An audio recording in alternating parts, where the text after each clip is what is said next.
আসসালামু আলাইকুম। সবাইকে আড্ডা উইথ আরজে রিফাতে স্বাগত। প্রতিদিনের মতো আমরা বৃহস্পতিবারে সাধারণত প্রোগ্রাম করে থাকি, কিন্তু আমাদের বিশেষ প্রোগ্রাম আমরা যেকোনো মুহূর্তেই শুরু করে থাকি। তো আজকে আমরা যে অনুষ্ঠানটি করতে যাচ্ছি সেটা খুবই বিশেষ একটা প্রোগ্রাম।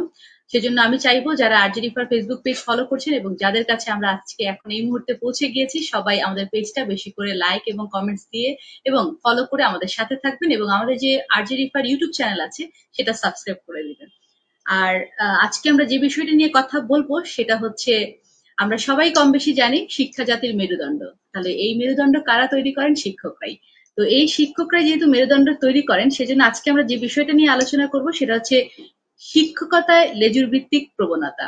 একদম তাই, ঠিক শুনেছেন। আজকে আমরা যে বিষয়টা নিয়ে আলোচনা করব সেটা হচ্ছে শিক্ষকতায় লেজুর ভিত্তিক প্রবণতা। এই বিষয়টি নিয়ে আমরা আজকে আলোচনা করব। এই বিষয়টা আজকে কে কিরকম বুঝতে পারছেন আমি ঠিকভাবে আপনারা কমেন্টস করেন, আমাদের সাথে যুক্ত হন। আর যারা যারা আমাদের আজকে এখানে এখন আমাদেরকে দেখতে পাচ্ছেন, তাদের সবার কাছে রিকোয়েস্ট থাকবে সবাই একটু বেশি করে আমাদের এই প্রোগ্রামটা শেয়ার করে দিবেন। কারণ শিক্ষকতা পেশায় কারা আসবেন এবং শিক্ষকতা পেশায় আসতে হলে কেমন মন মানসিকতা আপনার তৈরি করতে হবে, সেই নীতি নৈতিকতা মূল্যবোধ এবং শিক্ষকদের আদর্শ কিরকম হওয়া উচিত। এবং আজকে আমাদের যে গেস্টরা আছেন, যারা আমাদেরকে RJ Rifa Facebook page follow করছেন, আরজে রিফা সোশ্যাল স্টুডিও এবং রিফাত অবন্তী আমার যে পার্সোনাল ফেসবুক পেজ আছে সেটা ফলো করেন, তারা সবাই অলরেডি এই পোস্টটা অলরেডি আমরা শেয়ার করে দিয়েছি। জানেন আজকে আমাদের সাথে অনেক মূল্যবান কিছু গেস্ট আমরা এনেছি, যাদের কাছ থেকে আপনারা যারা শিক্ষকতার পেশায় আজকে এক যুগেরও বেশি, প্রায় 2 যুগ হয়ে যাবে কিছুদিন পরে তাদেরকে আমরা আজকে অতিথি হিসেবে এনেছি এবং তাদের কাছ থেকে আপনারা কিন্তু অনেক কিছু জানতে পারবেন। সেজন্য আমি চাইবো আজকে প্রোগ্রামটা আপনারা বেশি করে শেয়ার করেন এবং আপনাদের যদি মনে শিক্ষকতা নিয়ে কোনো প্রশ্ন থাকে এবং আপনারা নিজেরা শিক্ষক হতে চান, সেই ক্ষেত্রে কিভাবে আপনারা একজন ভালো আদর্শ শিক্ষক হতে পারবেন এবং আদর্শ সুন্দর চরিত্র গঠন করতে শিক্ষকরা কেমন আমাদের কাছে সহযোগিতা করে, সেই বিষয়টা নিয়ে আলোচনা করব।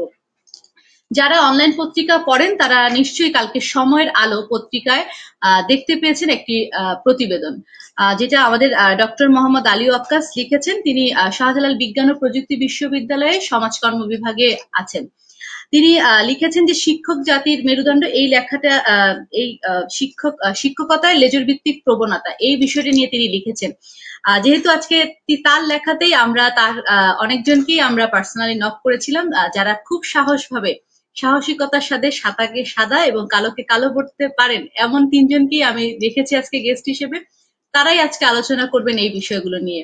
তো প্রথমে আমি এক একজন করে আমাদের যে ব্যাক স্টেজে অতিথিরা অপেক্ষা করছেন তাদেরকে অন স্ক্রিনে আনছি।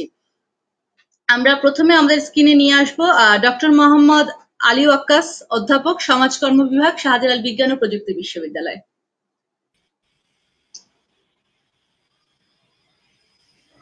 আসসালামু আলাইকুম, কেমন আছেন? ওয়ালাইকুম আসসালাম। ভালো আছি, আপনারা সবাই কেমন আছেন? হ্যাঁ, আমরা সবাই ভালো আছি। আমি চাইবো আপনার লেখার প্রেক্ষিতেই আমরা আজকের এই প্রোগ্রাম তৈরি করেছি। তো আপনি অবশ্যই শেয়ার করে দিবেন, যাতে আপনার লেখায় অনেকেই অলরেডি লেখাতেই অনেক কমেন্টস এসেছে। আমি চাইবো যে আজকে ভিডিও আমরা যেহেতু ভার্চুয়াল জগতে সুন্দরভাবে আজকে এসেছি, অবশ্যই অনেকে অনেক কমেন্টস করবে এবং আমরা সেই কমেন্টস গুলো নিয়ে আপনার কাছ থেকে সেই মতামত গুলো নিব। আমরা ব্যাকস্টেজে আমাদের আরো 2 জন অতিথি আছেন, তাদেরকে নিয়ে আসছি, তারপরে আপনার মূল বিষয়ে যাব। আমাদের সাথে আরো আছেন ডক্টর মোহাম্মদ আলাউদ্দিন আল আজাদ, সহযোগী অধ্যাপক ও বিভাগীয় প্রধান, সমাজ বিজ্ঞান বিভাগ, নোয়াখালী সরকারি কলেজ, নোয়াখালী। আসসালামু আলাইকুম। ওয়ালাইকুম আসসালাম, কেমন আছেন বলেন? হ্যাঁ, আলহামদুলিল্লাহ ভালো আছি। হ্যাঁ, আপনাদের আরজে স্টুডিওতে আসতে পেরে ভালো লাগতেছে। পেশা নিয়ে জানবো আসলে। আচ্ছা, অবশ্যই আপনাদের সবার কথাই শুনবো, কেন শিক্ষকতা পেশা আপনারা বেছে নিলেন সেই বিষয় নিয়েও কথা বলবো। আমাদের আরেকজন অতিথি আছেন, তাকে আমরা ব্যাকস্টেজ থেকে সামনে নিয়ে আসি। ডক্টর নুরুদ্দিন আহমেদ, অধ্যাপক, রসায়ন বিভাগ, শাহজালাল বিজ্ঞান ও প্রযুক্তি বিশ্ববিদ্যালয়, সিলেট। আসসালামু আলাইকুম, শুভ সন্ধ্যা। আজকের মূল্যবান আলোচনায় আপনাদের সবাইকে আমন্ত্রণ। প্রফেসর নুরুদ্দিন আহমদ আমার পরিচয় দিয়ে সঞ্চালক আমার পরিচয় দিয়েছেন অলরেডি।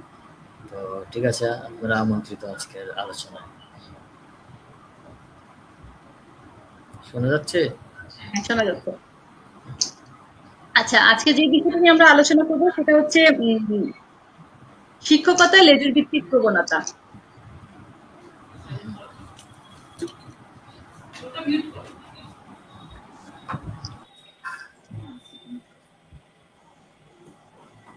আচ্ছা, আমি একজন একজন করেই যাব। তবে সবার আগে যেহেতু আজকে যিনি মূল আকর্ষণ, যার লেখার পরে আমরা আজকে এই প্রোগ্রামটা সাজিয়েছি, কালকে লেখা পড়েছি, আমরা চেয়েছিলাম কালকেই আসতে, কিন্তু যেহেতু নেটওয়ার্ক একটা সমস্যা তৈরি করেছিল সেজন্য আমরা কালকে আসতে পারিনি, কিন্তু আজকে চলে এসেছি। তো শিক্ষকতা এই বিষয়টি নিয়ে আপনি তো ডক্টর আলী আক্কা সোহেলের কাছে প্রশ্ন থাকবে যে যেহেতু আপনি ইউনিভার্সিটিতে শিক্ষকতা করছেন, কিন্তু এই শিক্ষকতার সাথে আপনি হঠাৎ করে শিক্ষকতা নিয়ে, মানে সেই ক্ষেত্রে স্কুল, কলেজ এবং ইউনিভার্সিটি সব সেক্টরের শিক্ষকদের নিয়েই আমরা আজকে জানবো আপনাদের কাছে। তো এই লেখার অনুপ্রেরণা কেন আপনার হলো, বা এই লেখাটা কেন লিখলেন আসলে? আসসালামু আলাইকুম, ধন্যবাদ যারা অতিথি হিসেবে আছেন এবং পাশাপাশি এই স্টুডিও থেকে যারা শুনছেন। সত্যিকার অর্থে কি শিক্ষকতায় লেজুর ভিত্তিক প্রবণতা, এই বিষয়টা কেন আমার ভাবনায় আসলো? প্রথমত আমি আজকে যারা দুজন অতিথি আছেন, ডক্টর আলাউদ্দিন আজাদ এবং প্রফেসর নূর উদ্দিন আহমেদ, এই দুজনেই কিন্তু আমি যতটুকু শুনেছি ওনারা সবাই সাদাকে সাদা এবং কালোকে কালো বলার মতো মানুষ, অর্থাৎ নৈতিকতা সম্পন্ন, মানবিকতা সম্পন্ন, সামাজিক এবং বোধ সম্পন্ন একজন মানুষ। শিক্ষকতার যে পেশা, সেই পেশায় প্রথমত এবং প্রধানত যে বিষয়টা হচ্ছে কি, আমরা কার শিক্ষক? শিক্ষক হচ্ছে সব ছাত্রের, সবার। কিন্তু মাঝে মাঝে আমার খটকা লাগে, আমি মাঝে মাঝে শূন্যতায় ভুগি। শিক্ষকতার আজ 20-22 বছর পরে এসে আমার কাছে মনে হয় কোথায় যেন একটা গ্যাপ তৈরি হয়েছে। অর্থাৎ শিক্ষকরা হয়ে যাচ্ছে কোনো না কোনো দলের শিক্ষক, অর্থাৎ ছাত্র কেন্দ্রিক শিক্ষক, অঞ্চল কেন্দ্রিক শিক্ষক, অথবা দল কেন্দ্রিক শিক্ষক। এই জায়গাটা আসলে আমি মেনে নিতে পারি না। হঠাৎ করে একদিন সেদিন একটু পাবনাতে ছিলাম, সকালবেলা ঘুম থেকে উঠলাম এবং ভাবলাম যে আসলে এই বিষয়ে কিছু একটা লেখা উচিত। এবং সেই তাড়না থেকেই আমি পাবনা ইউনিভার্সিটির গেস্ট হাউসে বসে এই লেখাটা লিখি। লেখার পিছনে আমার মাঝে যে অনুপ্রেরণা কাজ করছে, যে 5 আগস্ট 2024, এই 5 আগস্ট ছিল কিন্তু আমাদের অনেক আকাঙ্ক্ষিত এবং অনেক প্রত্যাশিত একটা দিন।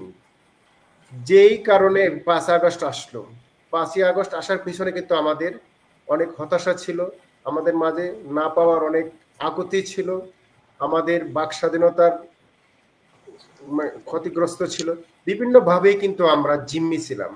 কিন্তু আমার একটা আকাঙ্ক্ষা ছিল, হয়তোবা 5 আগস্টের পরে নতুন বাংলাদেশ পাবো, যে জায়গাটাতে শিক্ষক হবে সবার, শিক্ষকতা কোনো দলের হবে না, শিক্ষকরা লেজুর বৃত্তি করবে না, শিক্ষকরা পদ পাওয়ার জন্য সিবি কারো কাছে দিবে না।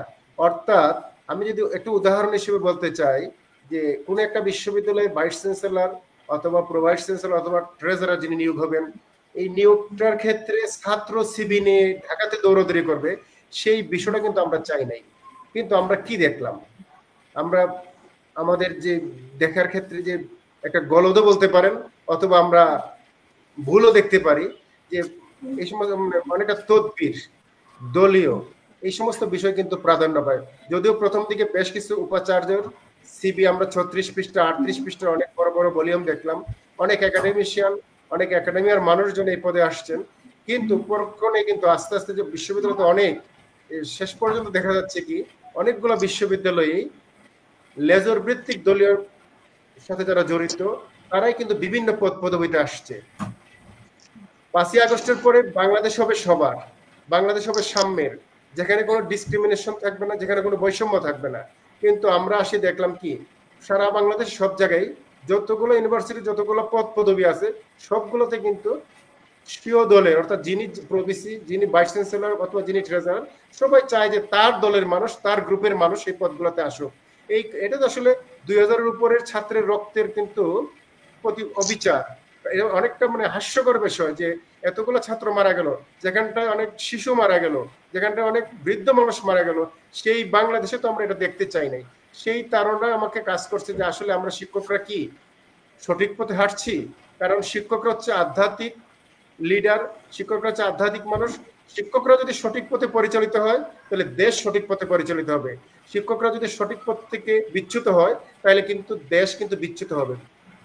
তবে প্রশ্ন থেকে যায়, শিক্ষকরা তো এ সমাজেরই মানুষ, যার কারণে কিন্তু শিক্ষকরা তো লোভে এবং লাভের যে বিষয়টা, সেটা থেকে তো আসলে তারা দূরে থাকতে পারে না।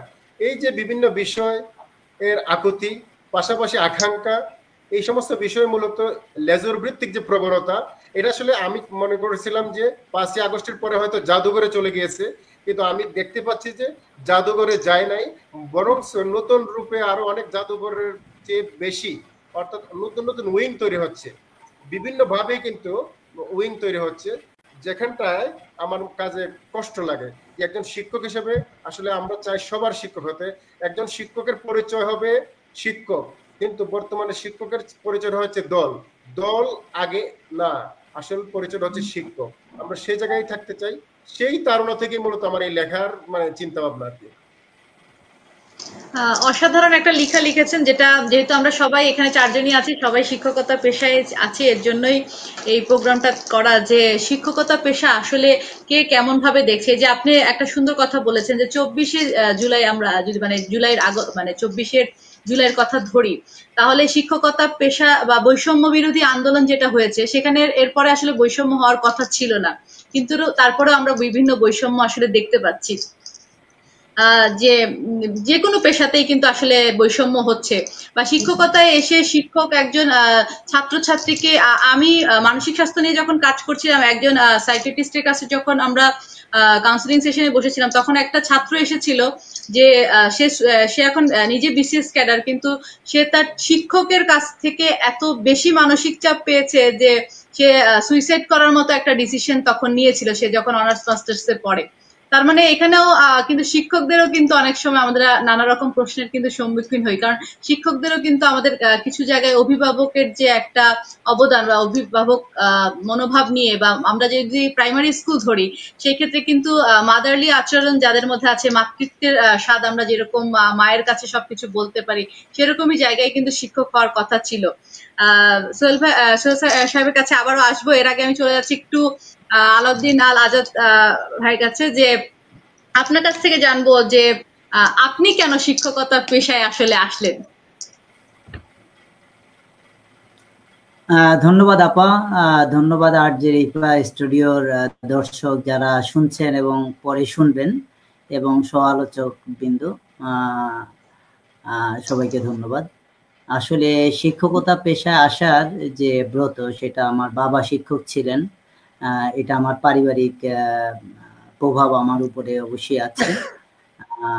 আর 2003 সালে যখন আমি শিক্ষকতা পেশায় আমি আসি 22তম বিসিএস এর মাধ্যমে, তখন শিক্ষকতা যেই আশা প্রত্যাশা এবং উদ্দেশ্য নিয়ে আমি এসেছি এখানে, ধীরে ধীরে আমি নিজে হতাশ হয়েছি।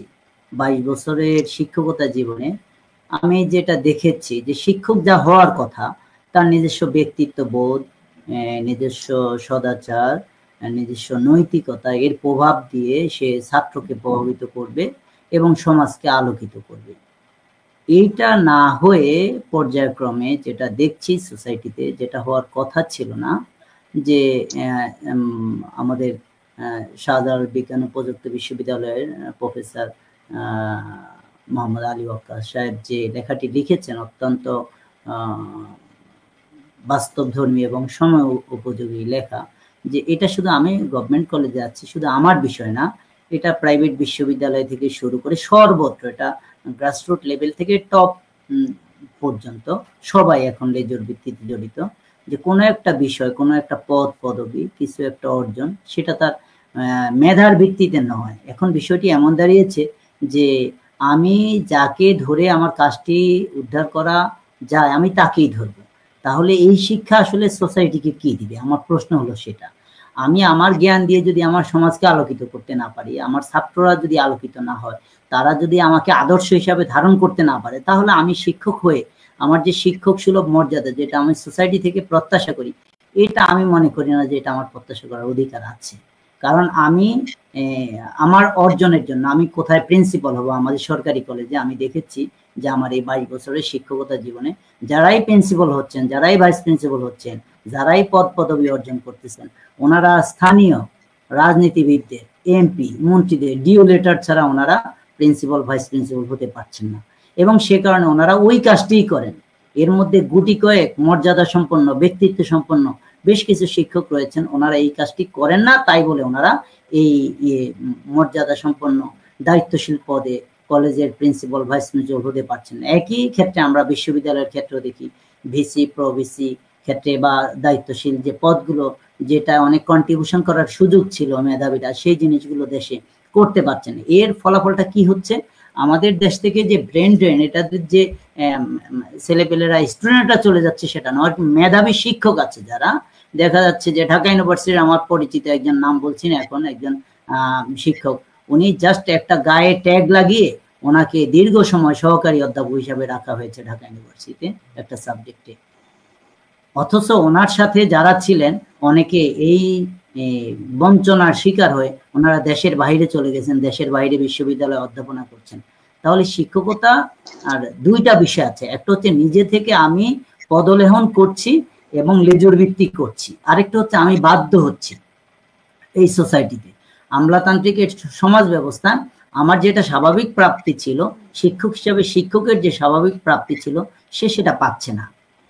নর্মাল একটা পদায়নের জন্য, ছোট একটা পদায়নের জন্য তাকে একদম সচিবালয়ের বারান্দা থেকে শুরু করে, নিচে থেকে শুরু করে উপর পর্যন্ত বিভিন্ন জনের দ্বারস্থ হতে হয়, না হলে তিনি আসলে ওই তিনি যেটা চাচ্ছেন এবং তিনি যেটার জন্য যোগ্য নিজে মনে করেন সেটা তিনি পাচ্ছেন না।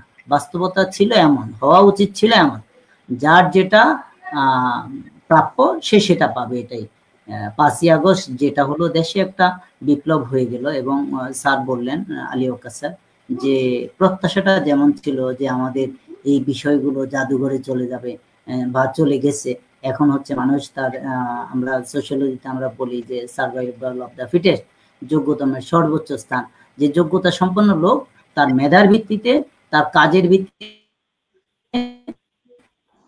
তার এই যে লম্বা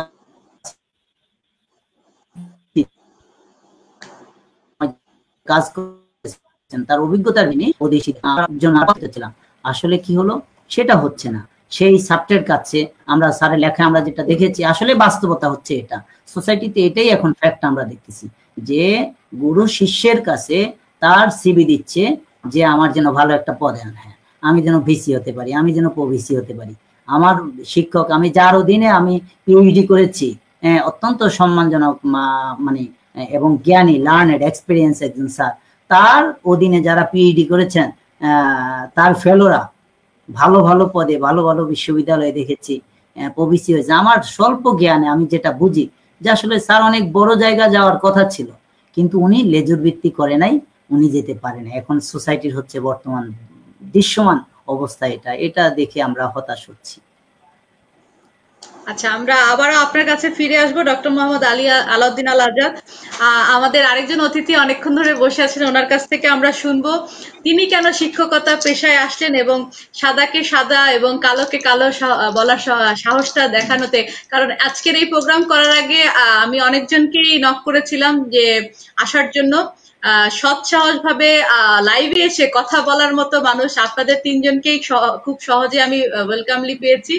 আর অনেকজনই, আরো 2-1 জন রাজি হয়েছিল, কিন্তু যেহেতু সবার মতামতই জানতে চাচ্ছিলাম সেজন্য আপনাদের তিনজনকেই আনা। আর বাকিদেরকে নিয়ে আমরা অন্য কোনো বিশেষ প্রোগ্রাম করব এই চিন্তা ভাবনা করে তাদেরকে পরের প্রোগ্রামের জন্য চিন্তা ভাবনা করে রেখেছি।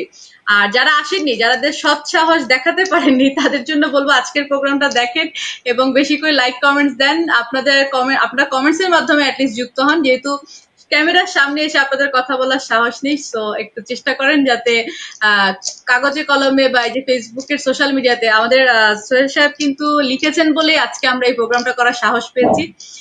আমরা যাচ্ছি প্রফেসর ডক্টর নুরুদ্দিন আহমেদের কাছে। ওনার কাছে আমি জানতে চাইবো যে উনি কেন শিক্ষকতা পেশায় আসলেন এবং আজকের এই লেখা নিয়ে ওনার কি মতামত আসলে।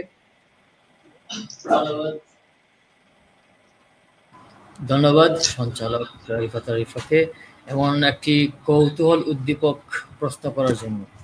আমি যদি বিদেশে চাকরি করতাম বা চাকরি অ্যাপ্লিকেশন করতাম, তো এই কোয়েশ্চেনটা আমাকে মানে উত্তর দিতে হতো আর কেন আমি শিক্ষকতা পেশায় আসলাম। যাই হোক, আমার 22 বছরের মতো শিক্ষকতা জীবনে এই প্রথম শুনলাম যে কেউ একজন আমাকে জিজ্ঞেস করেছে যে কেন আমি শিক্ষকতা পেশায় আসলাম। আচ্ছা, আমি বলি, আসলে শিক্ষকতা আমার পূর্বপুরুষেরা কয়েক শতাব্দী আগে কোনো না কোনো ফরম্যাটে শিক্ষকতা পেশায় জড়িত ছিলেন। আমার বাবা ছিলেন স্কুলের একজন শিক্ষক। আমরা 4 ভাই, তাও আবার শিক্ষকতার সাথে জড়িত। বলতে পারেন আমাদের স্পিরিটের সাথে, সোলের সাথে শিক্ষকতা জিনিসটা জড়িয়ে আছে। তো আসলে যেহেতু আমি ছোটবেলায় দেখতাম যে আমার বাবা একজন শিক্ষক বাবাকে দেখেই আমি বড় হয়েছি। হ্যাঁ, তো স্বাভাবিক জিনিস, শিক্ষকতা পেশাটার আনন্দ, আবার ধরেন উইথ দ্য স্ট্রাগল, দুটোই আমি দেখেছি। তবে এই পেশার যে আনন্দের অংশটুকু, প্রাপ্তিটুকু থেকে আমার বাবার কাছ থেকে আমি দেখেছি, বা অন্য আমার যারা শিক্ষক ছিলেন তাদের কাছ থেকে আমি দেখেছি। তো দেখে আমার কাছে এমনিতেই এই পেশাটার প্রতি একটা আলাদা প্রায়োরিটি জন্মেছে। তবে যেহেতু আমি ইউনিভার্সিটিতে চাকরি নিয়েছিলাম, আজ থেকে 21 বছর উপর হয়ে গেছে, তো সেটা ছিল বেসিক্যালি হচ্ছে যে আমি গবেষণা করতে পছন্দ করতাম। আমি জানতাম যে ইউনিভার্সিটিতে চাকরি করলে পরে গবেষণা করা যাবে। আমি যেখানে বড় হয়েছি, বর্ন অ্যান্ড ব্রট আপ, একটা রিসার্চ ইনস্টিটিউটে, সেখানে আমি যারা রিসার্চ সায়েন্টিস্ট ছিলেন তাদের লাইফস্টাইল আমি দেখেছি, তাদের কাছ থেকে অনুপ্রাণিত হয়েছি যে গবেষণার জন্য। এবং আমার কাছে মনে হচ্ছে ইউনিভার্সিটি একটা জায়গা যেখানে আমি পড়াতে পারবো, আমার বাবার কাছ থেকে যেটা অনুপ্রাণিত যেটা হয়েছি, এবং গবেষণা করতে পারবো। তো এই দুটো জিনিস, আমি এই দুটো জিনিসের কারণে, যে শিক্ষকতা হচ্ছে বাবার কাছ থেকে একটা অনুপ্রাণিত হয়েছি, পরবর্তীতে আমার আরও যারা শিক্ষক ছিলেন কলেজ, স্কুলে বলতে পারেন, কলেজ এবং ইভেন ইউনিভার্সিটিতে, তাদের আমি দেখেছি তারা দেওয়ার এ ক্লাস অফ টিচার, এডুকেটর, অনুপ্রাণিত হওয়ার মতো আমি হয়েছি। আর যেহেতু গবেষক, আমি আমার সেই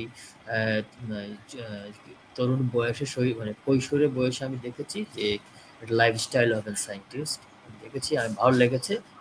এবং মনে হচ্ছে যে ইউনিভার্সিটিতে আমি চাকরি করতে পারলে আমি দুটো জিনিস একসাথে করতে পারবো। I am doing this and I am happy with that. হ্যাঁ, এবং বলতে পারেন এটাই ছিল আমার শিক্ষকতা পেশায় আসার মেইন মানে মেইন কারণ বলতে পারেন।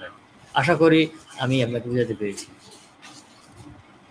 আচ্ছা, আপনার কাছে আরেকটা প্রশ্ন ছিল যে আপনি শিক্ষকতা পেশায় কেন এসেছেন সেটা বুঝেছি, কিন্তু শিক্ষকতা যে এই যে লেজুর ভিত্তিকটা, এই লেখাটা কালকে ডক্টর আলী আফসার সোহেল লিখেছেন, এই লেখা থেকে আপনার মতামতটা আমি জানতে চাচ্ছি এই লেখার বিষয়ে। ধন্যবাদ আপনাকে। আমি আসলে লেখাটা পড়েছি, চমৎকার একটা যুগের উপযোগী একটা লেখা বলতে পারেন। চমৎকার ভাবে উনি আসলে আমাদের মনের কথা বলেছেন। আমরা যারা বলতে পারেন জাত শিক্ষক যারা, তাদের কাছে মনে হচ্ছে এগুলো তো আসলে আমাদের মনের কথা এগুলা।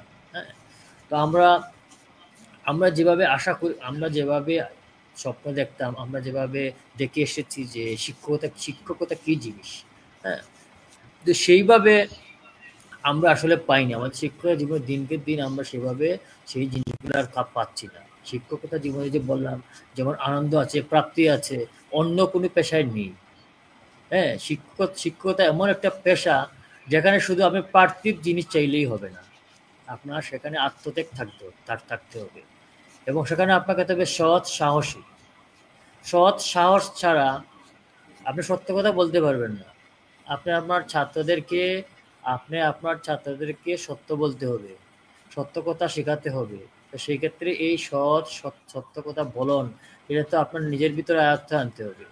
তো এই যে বললাম সৎ এবং সত্য কথা বলা, হ্যাঁ, এটা এত সোজা না, এটা খুবই সাহসের ব্যাপার। কাজে একজন শিক্ষক হতে হলে কিন্তু শুধু ডকুমেন্ট থাকলেই হবে না, আপনি ভালো ছাত্র বা আপনি পছন্দ করেন নাই করেন আসছেন, মানে এটা এরকম না। সেখানে আপনাকে অবশ্যই সৎ সাহস থাকতে হবে, সততা থাকতে হবে, আর থাকতে হবে আপনাকে আত্মত্যাগের মানে চর্চা। হ্যাঁ, এই পেশাতে একমাত্র একটা পেশা, যে পেশাতে আপনাকে অন্যের সন্তানকে আপনার নিজের সন্তানের মতো মনে করতে হবে। যদি ফিল না করেন তাহলে আপনার এখন শিক্ষক হননি। অন্যের বাচ্চাকে যদি আপনি নিজের বাচ্চার মতো মনে না করেন, নিজের বাচ্চার অধিকার যেগুলো দেন সেগুলো যদি আপনি না পারেন, ফিল যদি না করেন, একটা ছাত্রের কষ্টে যদি আপনার কষ্ট না লাগে, হ্যাঁ, তাহলে সমাজের একটা কষ্টে, সমাজের একটা অভাব যদি দেখা দেয়, সেটা যদি আপনাকে যদি নাড়া না দেয়, তাহলে আপনি শিক্ষক হতে পারবেন না। তো এগুলা হচ্ছে মানে শিক্ষক হওয়ার কিছু যোগ্যতা আর কি। এটা ধরেন আমরা শুধু ডকুমেন্ট দেখালেই, শুধু ডকুমেন্ট আছে, ডিগ্রি আছে, সার্টিফিকেট আছে, সেটাই আপনার শিক্ষক হওয়ার মেইন জিনিস না। হ্যাঁ, সেখানে আপনাকে তৈরি থাকতে হবে, আপনাকে নিজেকে তৈরি করতে হবে যে শিক্ষকতার মন মানসিকতা।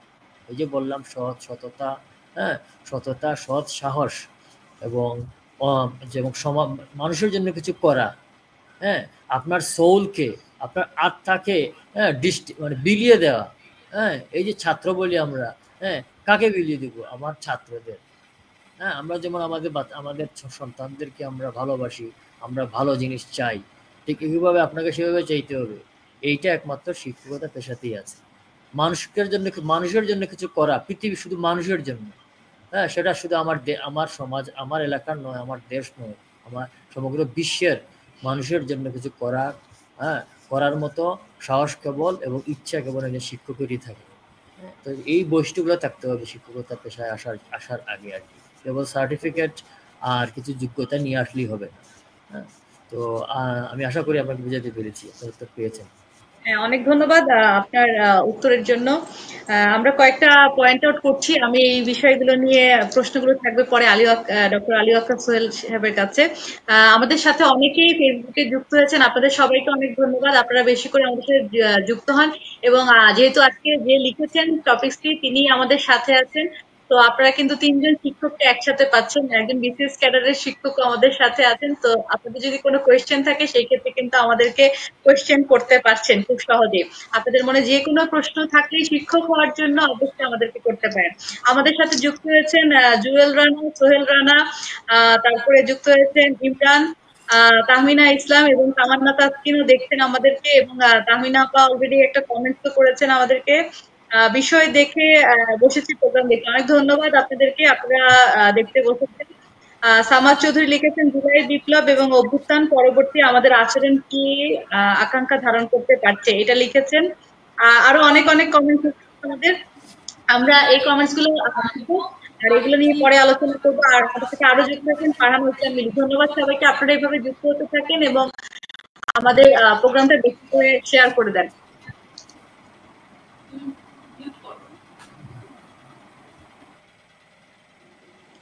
আচ্ছা, এবার একটু আবারও যেতে চাচ্ছি আমাদের যে লেখক কলামিস্টের কাছে আবার যেতে চাচ্ছি।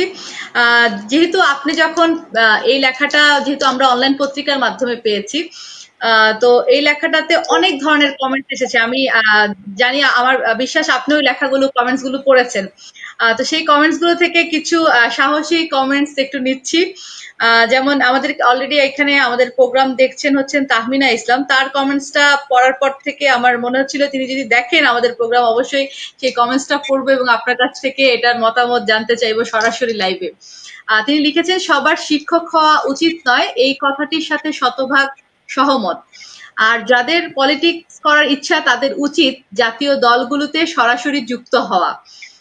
দেশ পাবে প্রতিভাবান শিক্ষিত পলিটিশিয়ান। এই কথাটা কিন্তু খুবই চমৎকার একটা জায়গা ছিল, যে যদি শিক্ষকতা মানে পেশায় এসে পলিটিক্স করতে হয়, তাহলে এই শিক্ষিত জনগণ যদি পলিটিক্সে যেত, তাহলে জাতি একটা শিক্ষিত পলিটিশিয়ান পেত।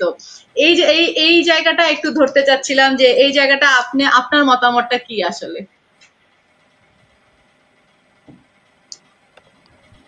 ডক্টর আলী ওয়াক্কার সোহেল। হ্যাঁ, ধন্যবাদ। সত্যিকার অর্থে কি আমার কিন্তু একটা ভালো লাগার বিষয় হচ্ছে কি, যে আমি তো আসলে আর্ন করে লেখক বা খুবই বলা যায় নবীন লেখকও বটে। আমার একটা বিষয় নিয়ে আপনারা এই গুণী মানুষরা বসছেন, ভাবছেন। বিশেষত আমি যখন ফেসবুকে এটা শেয়ার দিলাম, তখন অনেকে কিন্তু, আপনি আজকে বলছিলেন না যে মানে আমরা লাইভে অনেককে গেস্ট হিসেবে চেয়েছিলাম কিন্তু পাচ্ছি না, আবার অনেক সাহস করে আসছেন, 2 জন আসছেন, কিন্তু আমাকে কিন্তু ইনবক্সে অনেকে বলছেন, ইনবক্সে কিন্তু আমি তখন আমাকে বললাম যে মানে অনেক মানুষই কিন্তু আমাকে পছন্দ করতেছে, হয়তো সাহস করে বলতে পারে না। আবার কিছু মানুষের তো আসলে আমি চক্ষুশূল হব, কারণ হচ্ছে কি সমাজে যারা বিভিন্ন অনিয়মের সাথে জড়িত বা চাটুকারিতার সাথে জড়িত, এই সমস্ত মানুষ তো এই বিষয়গুলো পছন্দ করবে না। আপনার তাহমিনা ইসলাম ম্যাডাম যে প্রথম যে বক্তব্যটা হচ্ছে কি, শিক্ষকতা আসলে সবার আসা উচিত না।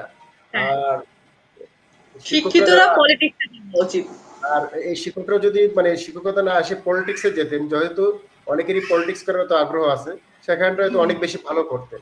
কিন্তু এটা বিষয় আসলে খুবই তাৎপর্যপূর্ণ বিষয়। সত্যিকার অর্থেই শিক্ষক, আমারও মনে হয় যে শিক্ষকতা আসলে সবার জন্য না, এবং সবার আসা উচিত না।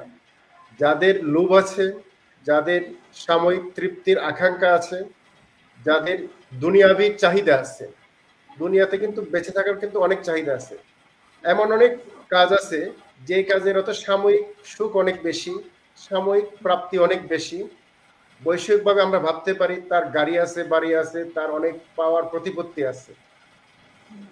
যদি উদাহরণ হিসেবে একটু পরোক্ষভাবে বলি যে বিসিএস এর একজন মাননীয় কর্মকর্তা আছেন, যে বিসিএস এর কিছু কয়েকটা ভালো মানে যেটা হচ্ছে কি আমাদের চোখে পড়ে এরকম কিছু প্রভাবশালী ক্যাডার আছে, যেখানটা আজকে ডাক্তার এবং ইঞ্জিনিয়াররা এই সমস্ত পদে আসতে চায়।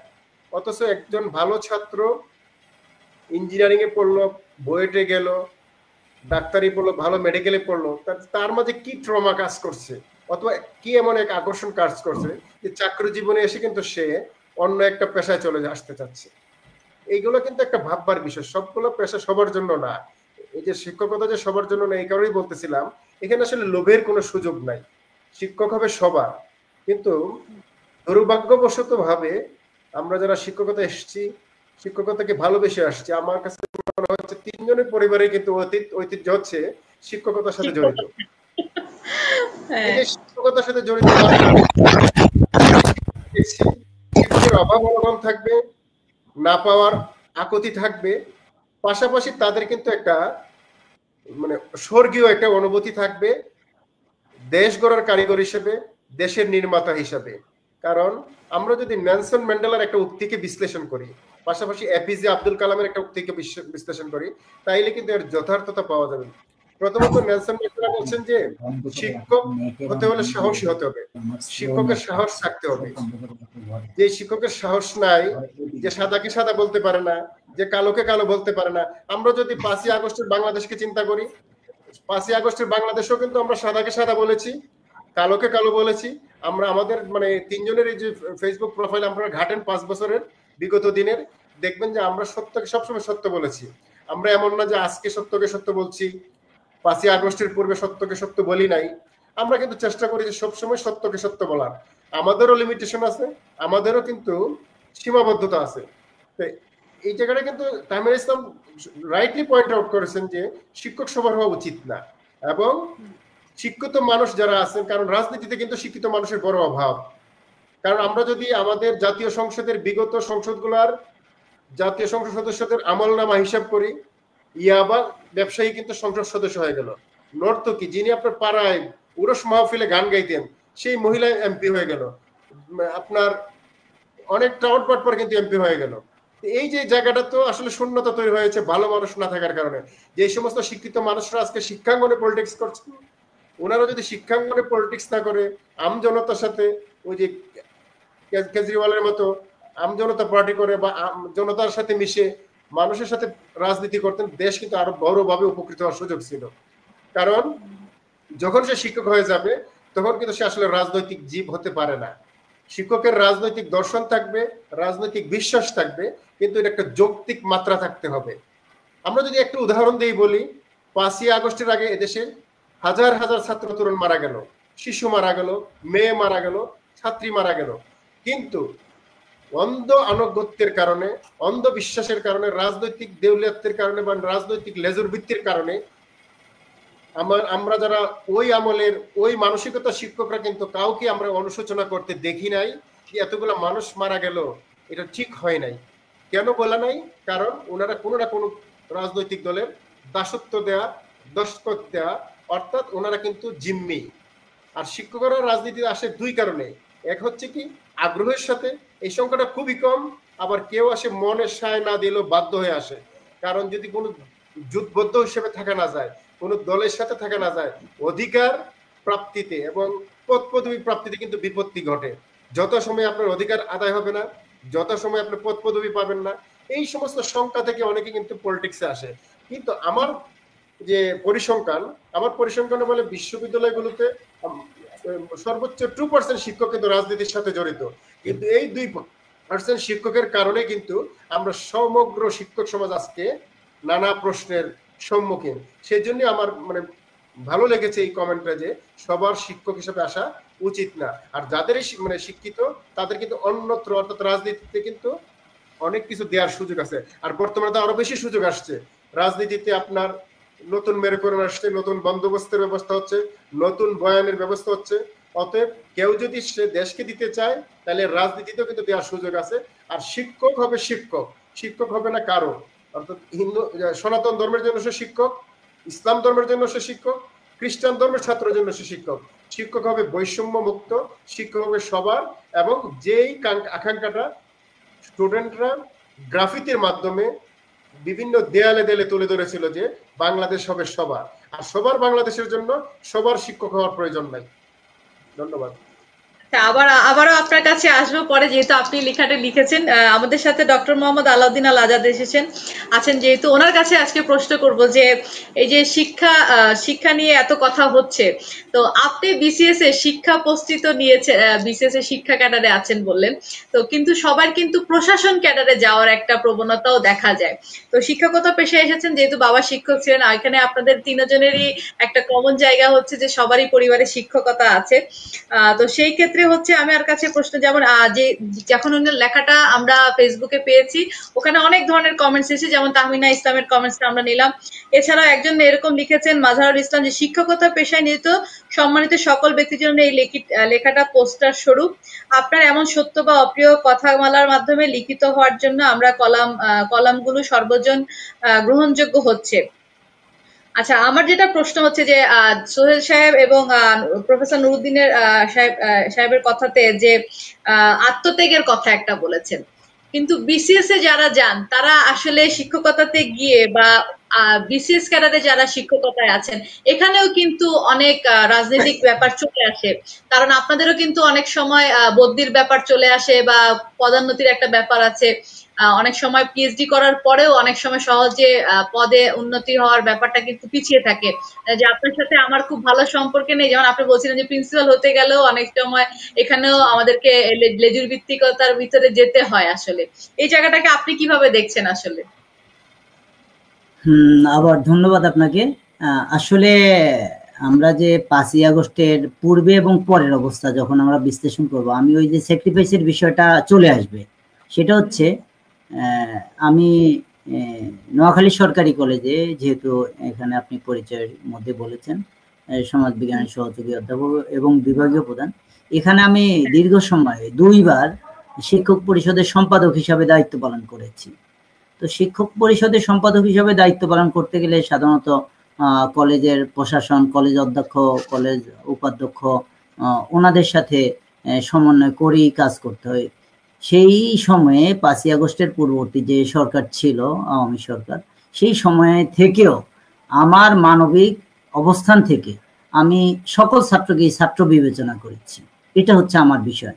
যারা আওয়ামী ছাত্র সংগঠন, ছাত্রলীগের বাইরে ছাত্রদল ছিল, শিবির ছিল, ইসলামী আন্দোলন ছিল, প্রত্যেক ছাত্রই যখন তারা কোনো বিষয় নিয়ে আমার কাছে আসতো, আমার ওইটাই পরিচয় ছিল যে আমার বাবা শিক্ষক ছিলেন, আমি শিক্ষক। আমার কাছে কোনো ছাত্রের কোনো রাজনৈতিক পরিচয় নাই, কোনো দলীয় পরিচয় নাই, কোনো বর্ণগত পরিচয় নাই, কোনো ভিন্ন কোনো পরিচয় নাই। তার একটাই পরিচয়, সে ছাত্র এবং আমি শিক্ষক। শুধু আমি শিক্ষক হিসেবে তার যে প্রয়োজন সেটা আমি মেটানোর জন্য সর্বোচ্চ চেষ্টা আমি করবো। এবং আমার শিক্ষকতা জীবনের এই যে লম্বা সময়ে, লম্বা জার্নিতে আমার অনেক ভালো স্মৃতি আমার আছে, এবং শিক্ষক হিসাবে আমি এটা খুব প্রাউড ফিল করি এবং আমি গর্ববোধ করি এবং আমি সম্মানবোধ করি। আমার ছাত্ররা যখন আমাকে নিয়ে অন্য জায়গায় কথা বলে, আমাদের যে শিক্ষক সম্পর্কে ইতিবাচক এবং নেতিবাচক দৃষ্টিভঙ্গি পোষণ করা আমাদের শিক্ষার্থীদের, এই বিষয়টাই আসলে শিক্ষকদের আনন্দ দেয়। এবং আমি বলি, আমাদের যে এসিআর দেওয়ার একটা বিষয় আছে সরকারি কর্মকর্তা কর্মচারীদের, এই বিষয়টা আমার ছাত্র আমাকে কি এসিআর দিচ্ছে, অ্যানুয়াল কনফিডেন্সিয়াল রিপোর্ট যেটা দিচ্ছে, সেটাই মনে করি আমাকে তার ইভ্যালুয়েশন এটাই হওয়া উচিত।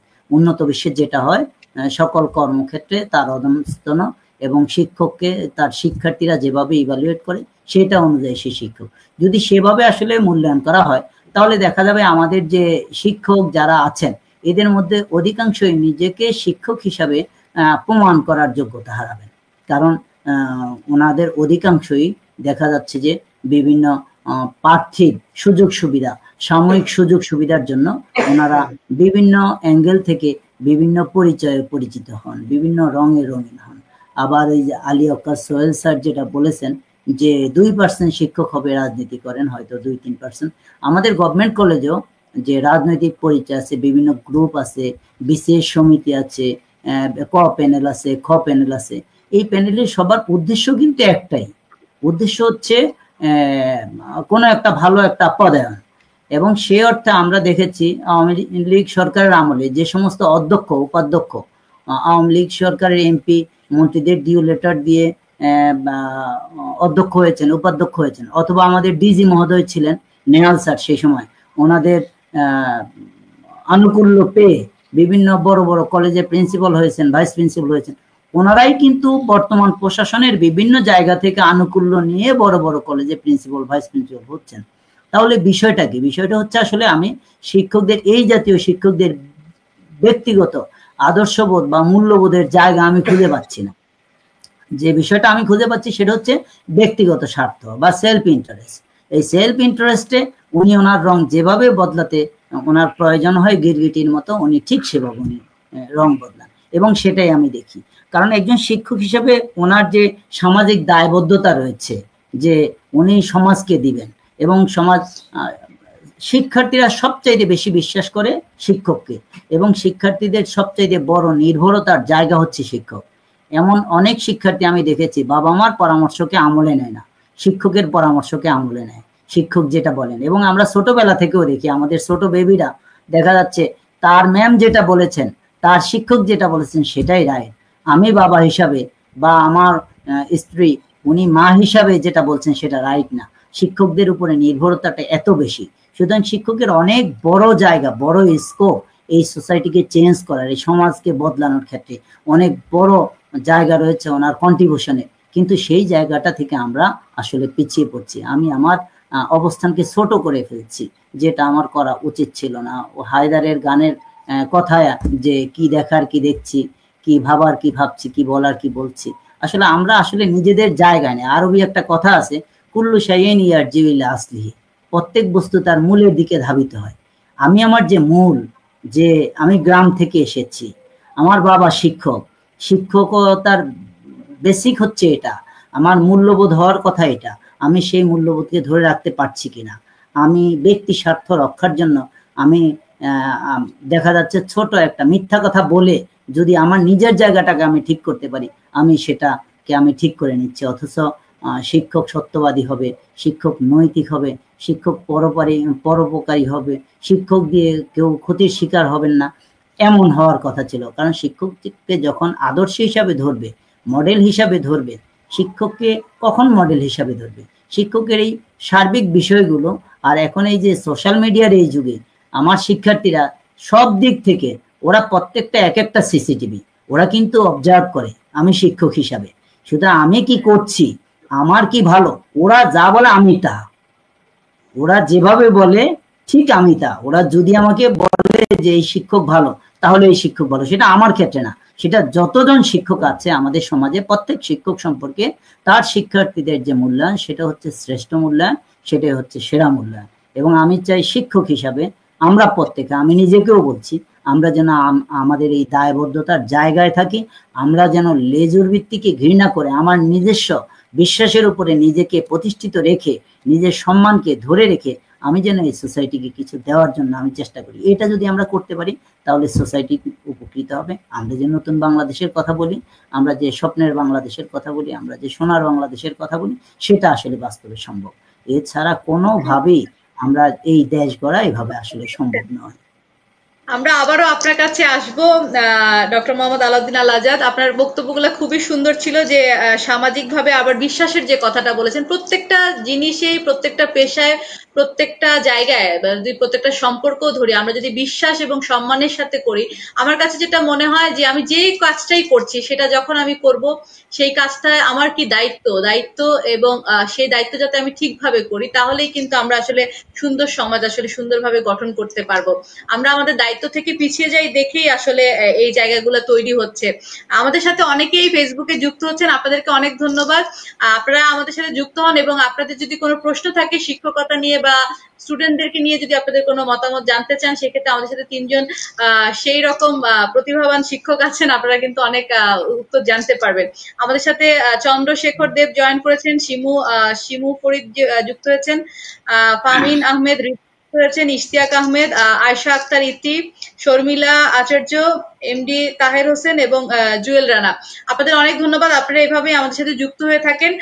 হয়তোবা সময়ের জন্য আমরা আপনাদের অনেক কমেন্টস এবং কমেন্টস গুলো নিতে পারছি না, তবে আপনারা যারা যুক্ত আছেন তাদেরকে ধন্যবাদ। অনেকের নাম হয়তোবা কোনো কারণে মিস হয়ে যেতে পারে, সেজন্য আগেই দুঃখিত বলে নিচ্ছি, কারণ এত কমেন্টস আসছে এবং এতজন যুক্ত হচ্ছেন যে আসলে কমেন্টস গুলো খুব দ্রুতই চলে যাচ্ছে, যে আমি চাইলেও আসলে পড়তে পারছি না। তো কমেন্টস গুলোতে আমরা যাব, তার আগে আমি কিছু জিনিস পয়েন্ট আউট করেছি। তো এখান থেকে আমার কাছে প্রফেসর নুরুদ্দিনের কাছে একটা প্রশ্ন আছে, যে আপনি তো শিক্ষকতা পেশায় বললাম আপনারা 3 জনই 2 যুগ হয়ে গেছে। তো সেই ক্ষেত্রে এই যে 2 যুগের প্রফেসর আপনি থাকলেন, আপনি বলেছেন যে আপনার গবেষণায় ইন্টারেস্ট ছিল দেখে এই শিক্ষকতা পেশায় আসা এবং আপনার বেড়ে ওঠা একটা রিসার্চ সেন্টারের এর জন্যই। কিন্তু আপনি যেহেতু শিক্ষক হিসেবে এসেছেন, তাহলে সমাজে আপনার শিক্ষক হিসেবে অনেক দায়িত্ব আছে। যেরকম এখন বর্তমানে মানে ধরেন 24-এর আগে এবং পরে সবকিছু মিলিয়ে আপনার কাছে সমাজে শিক্ষকের মর্যাদাটা কোন জায়গায় আপনি দেখতে পাচ্ছেন আসলে?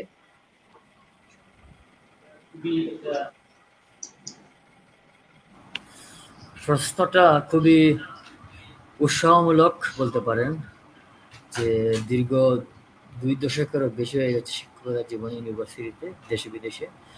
তো বাংলাদেশের কথা যদি বলি, তাহলে এই জায়গাটা মানে প্রশ্নের উত্তরটার পরে আসি। তার আগে আমি জনাব প্রফেসর আলী ওয়াক্কাস সাহেবের লেখা থেকে বলতে পারি, ওনার নির্ভীক এবং দুঃসাহসিক বলবো যে লেখাটা, যে উনি যে লিখেছেন লেজুর ভিত্তিক শিক্ষকতা হয়ে গেছে লেজুর ভিত্তিক, অর্থাৎ যেদিকে বৃষ্টি আসবে সেদিকে ছাতা ধরবো। এই কথাটার মধ্যে আমাদের সমাজে শিক্ষকতা পেশাটা কোন পর্যায়ে দাঁড়িয়েছে বা শিক্ষকদের মর্যাদা কতটুকু এখান থেকে বোঝা যায়। হ্যাঁ, যে এটা হচ্ছে বর্তমান সিচুয়েশন। তো এখন আসলে এটা হতাশ হতে হয় যে আমাদের বর্তমান সমাজে শিক্ষকদের মর্যাদা দিনকে দিন অধঃক্রমিত হচ্ছে আর কি, সেটা ক্রমান্বয়ে হ্রাস পাচ্ছে। যেহেতু শিক্ষকতা পেশাটা কেবল আর্থিক বিবেচনায় নয়, এখানে সামাজিক মর্যাদার কোয়েশ্চেন। শিক্ষকতা পেশাটা যত না আর্থিক, তার চেয়ে বেশি আসলে সামাজিক। মানুষ সামাজিক উন্নয়নের জন্য শিক্ষক কাজ করেন, সমাজের আর্থিক উন্নয়ন বলেন কিংবা সামাজিক ফিজিক্যাল উন্নয়ন, যেগুলো ডেভেলপমেন্ট, সব যা কিছুই বলেন আর কি। তো সেদিক দিয়ে যদি আমি চিন্তা করেন, তাহলে একজন শিক্ষক তার সামাজিক মর্যাদাকে বেশি গুরুত্ব দেন। কারণ সেই মর্যাদায় যদি না থাকে, তাহলে একজন প্রকৃত শিক্ষক আর কত স্ট্রাগল করবে। শিক্ষক যেন হতাশ হয়ে যায়, সব দিক দিচ্ছে চিন্তা করে তার সামাজিক অবস্থান, স্বাভাবিকভাবেই সে এরকম আউটপুট দিয়ে চাইবে না। আর যে আউটপুট দেওয়ার কথা ছিল, দায়িত্ব পালন করার কথা ছিল, সে বাধাগ্রস্ত হলে পরে সে যখন দেখবে তার এই প্রফেশনটার মধ্যে আত্মমর্যাদাবোধ নেই, আর সেই মর্যাদা পাচ্ছে না, সামাজিক মর্যাদা, কাজে তার সেই ক্ষেত্রে সে তার যে একটা আউটপুট ছিল সেটাতে সে দিতে ব্যর্থ হবে সে। তো বর্তমান সমাজ হচ্ছে এরকমই। দীর্ঘদিন ধরে আসলে আমাদের সত্য কথা বলতে কি, বছরের পর বছর একটা স্বৈরাচারী দৃষ্টিভঙ্গির কারণে মানুষজন হয়ে গেছে কি, যত সুবিধাভোগী মানুষ, লোভী মানুষ, সব সমাজের সর্বস্তরে ঢুকে পড়েছিল। সেটা শুধু শিক্ষকতা না, অন্য পেশাতেও। তবে অ্যালার্মিং বিষয়টা হচ্ছে, আশঙ্কাজনক ব্যাপার হচ্ছে যে শিক্ষকতা পেশাতে এই ধরনের সুবিধাভোগী লোভী মানুষের আগমন, ঢুকে পড়াটা। হ্যাঁ কারণ তারা সমাজের কি হলো প্রয়োজন নাই, আপনার রাষ্ট্রের কি হলো প্রয়োজন নাই, তারা তাদের স্বার্থ নিয়ে ব্যস্ত। একজন শিক্ষক তো, এই যে বললাম, আত্মত্যাগের কথা বললাম, একজন শিক্ষক তো সেলফ সেন্টার্ড হতে পারেন না। উনি যে মানুষ, সমাজে বেঁচে থাকার জন্য ওনার অনেক কিছু দরকার আছে, ঠিক আছে, কিন্তু উনি শুধু ওই দরকারের পিছনেই শুধু ছুটে না। তার যে বলা আত্মাকে বিলিয়ে দেওয়ার যে তার একটা বৈশিষ্ট্য, যেটা না থাকলে শিক্ষকতা পেশাটা আপনি আনন্দ পাবেন না, শিক্ষকতা পেশাকে আপনি কন্টিনিউ করতে পারবেন না। তার ছাত্ররা হচ্ছে তার অ্যাম্বাসেডর। স্বাভাবিকভাবেই সে যদি দেখে যে চারদিকে লোভী মানুষের আনাগোনা, গত 15-16 বছর ধরে এই ধরনের মানুষ ঢুকে পড়েছে। একটা কথা মনে রাখবেন যে শিক্ষকের মর্যাদা সত্যিকার অর্থে কোথায়? এই যে আন্দোলনটা হলো, এটা শিক্ষাঙ্গন থেকে হয়েছে। কিন্তু এই যে আন্দোলনটা হয়েছে, যে একটা নতুন একটা পট সৃষ্টি হয়েছে, যেখানে আমরা আশা করছি যে আর নতুন বাংলাদেশে, সেই নতুন বাংলাদেশের স্বপ্নটা, এই যে জুলাই অগাস্টের যে আন্দোলনটা, সেইটা কিন্তু শিক্ষাঙ্গন থেকেই শুরু হয়েছে। শিক্ষাঙ্গন তো ছাত্র এবং শিক্ষকই। ছাত্ররা তার প্রাণ দিয়েছে, তাদের আত্মত্যাগ করেছে, শিক্ষকরাও অনেক তাদের সাহায্য করেছেন, শিক্ষকরা অনেক আত্মত্যাগ করেছেন।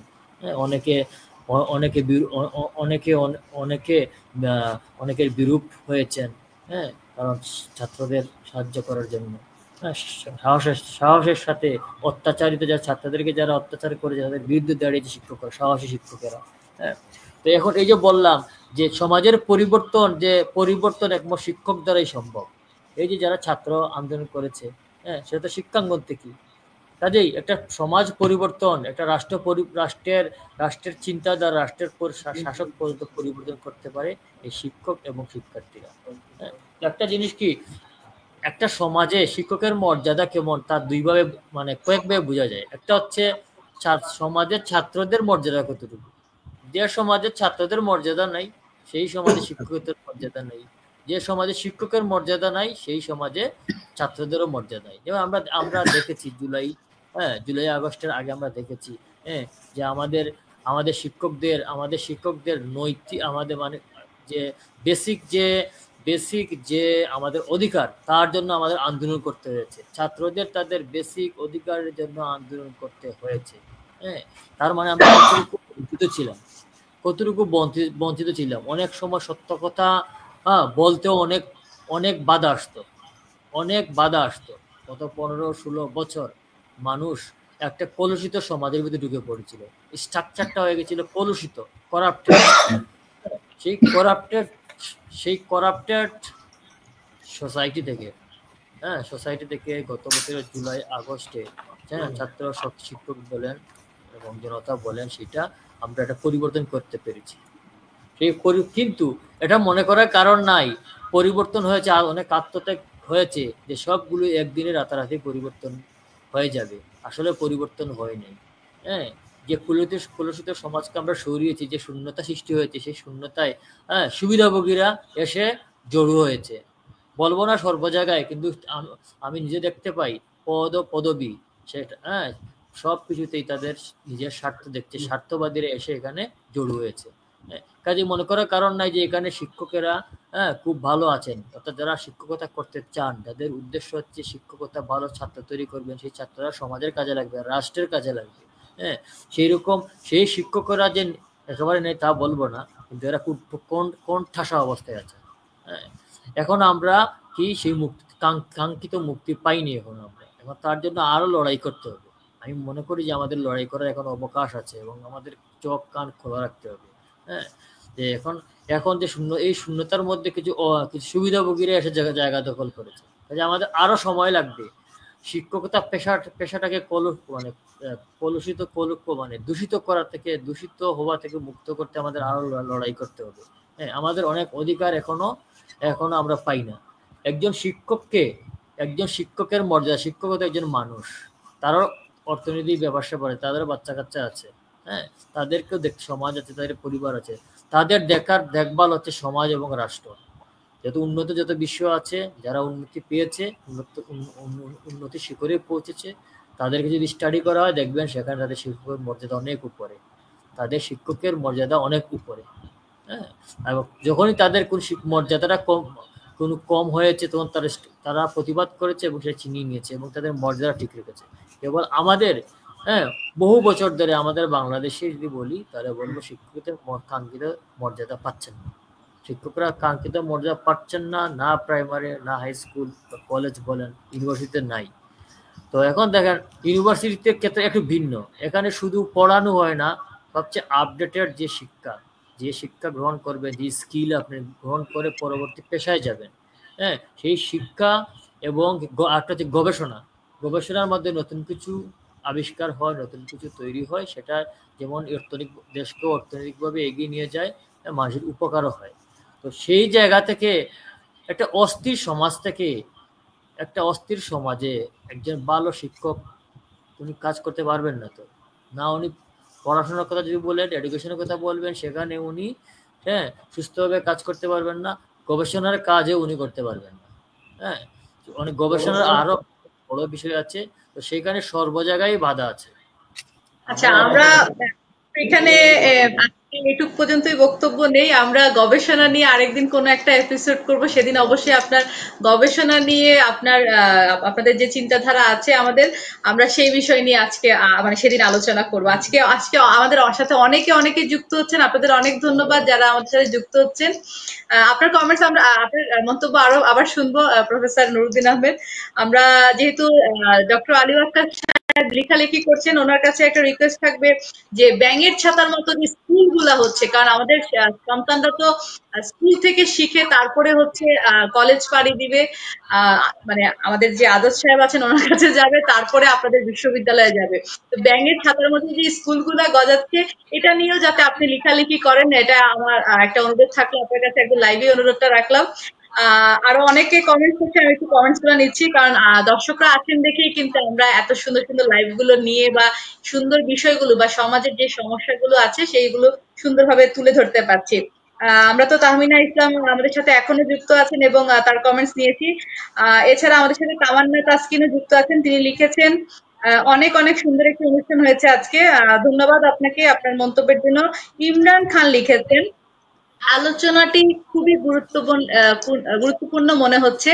সকল শিক্ষকদের প্রতি শ্রদ্ধা রেখে বলছি, বর্তমান পরবর্তীতে পরিস্থিতি শিক্ষকদের এমন হওয়া উচিত, শিক্ষক যে দলেরই হোক না কেন তাকে যেন তার রাজনৈতিক কর্মকাণ্ডের কারণে পরবর্তীতে যে কোনো সরকার পরিবর্তনের ফলে অপমানিত না করা হয়। শিক্ষক যেন পালাতে না হয়। শিক্ষার্থীদের প্রতি যে কোনো ক্ষেত্রে মূল্যায়নের ক্ষেত্র শিক্ষকদের আচরণ রাজনৈতিক না হয়, তাহলে শিক্ষার্থীদের কাছে, রাজনৈতিক দলের কাছে এবং সমাজের সর্বস্তরের মানুষের কাছে সম্মানিত হয়ে আদর্শ ও মডেল হয়ে থাকবেন শিক্ষকরা। দেশের সর্বস্তরের সম্মানিত শিক্ষকগণের প্রতি এই প্রত্যাশা রাখছি। খুবই সুন্দর একটা মন্তব্য লিখেছেন এবং লিখেছেন আমার প্রিয় ব্যক্তিত্ব শ্রদ্ধেয় অধ্যাপক ডক্টর আলী আক্তার স্যারের প্রতি শুভকামনা। অনেক ধন্যবাদ আপনার কমেন্টসের জন্য। আরো কমেন্টস করেছেন, সকল শিক্ষকের প্রতি অনেক সম্মান ও ভালোবাসা রইল। এই অনুষ্ঠানের উপস্থিতি সকল সম্মানিত মেহমানের প্রতি অনেক কৃতজ্ঞতা প্রকাশ করছি এমন সুন্দর এবং গুরুত্বপূর্ণ আলোচনায় অংশগ্রহণের জন্য। আপনাকেও ধন্যবাদ। আমাদের সাথে আরো একজন যুক্ত আছেন শাহাবুদ্দিন আহমেদ, আপনাকেও অনেক ধন্যবাদ আমাদের সাথে যুক্ত হওয়ার জন্য। তিনি খুব সুন্দর একটা কমেন্টস লিখেছেন, সব প্রিয় মানুষটা একসাথে দেখে ভালো লাগছে। আপনিও আমাদের সাথে যুক্ত হয়েছেন এবং কমেন্টস করেছেন, সেজন্য আমাদেরও খুব ভালো লাগছে। একটা কথা আমার মনে হচ্ছে যে শিক্ষকতা পেশা এবং সাংবাদিকতা, এটা কিন্তু একটা সময় থেকে আমরা চিন্তা করি, এই প্রশ্নটা সৈয়দের কাছেই রাখবো, যে খুবই সম্মানের একটা পেশা ছিল। এখন যদি আমরা চিন্তা করি তাহলে আমরা এই পেশাগুলোকে সম্মানের চোখে দেখতে পাচ্ছি না। আর সোশ্যাল মিডিয়া হওয়ার কারণে সবাই এখন কলামিস্ট হয়ে যাচ্ছে, লেখালেখি করছে, সবাই লেখক, কবি, সাহিত্যিক যাই বলেন না কেন, সব পেশাতেই নিজেদেরকে জড়িয়ে ফেলছে। আসলে একটা নির্দিষ্ট পেশায় জড়িয়ে নিজেকে কিভাবে সুন্দর ব্যক্তিত্ব নিয়ে এগিয়ে যেতে হবে। ধরেন যদি আমরা এখানে ধরি যে উপস্থাপনা বা সংবাদ পাঠক পাঠিকা, যদি আমি বলি, যেহেতু আমি এই লাইনে কাজ করছি। একটা মিনিট,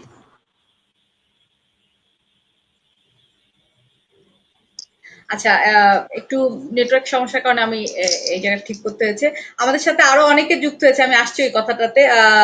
আশফাকুর রহমান তাজিম লিখেছে অত্যন্ত সময় উপযোগী আলোচনা। ফয়সাল বিন ফারুক আমাদের সাথে যুক্ত হয়েছেন, তোফায়েলও আমাদের সাথে যুক্ত হয়েছেন। সকল শিক্ষকদের প্রাণঢালা অভিনন্দনও জানিয়েছেন। ধন্যবাদ। আপনারা যারা যুক্ত হচ্ছেন, কারো যদি কমেন্টস কোনো কারণে পড়া মিস হয়ে যায় সেজন্য আগে দুঃখিত বলে নিচ্ছি।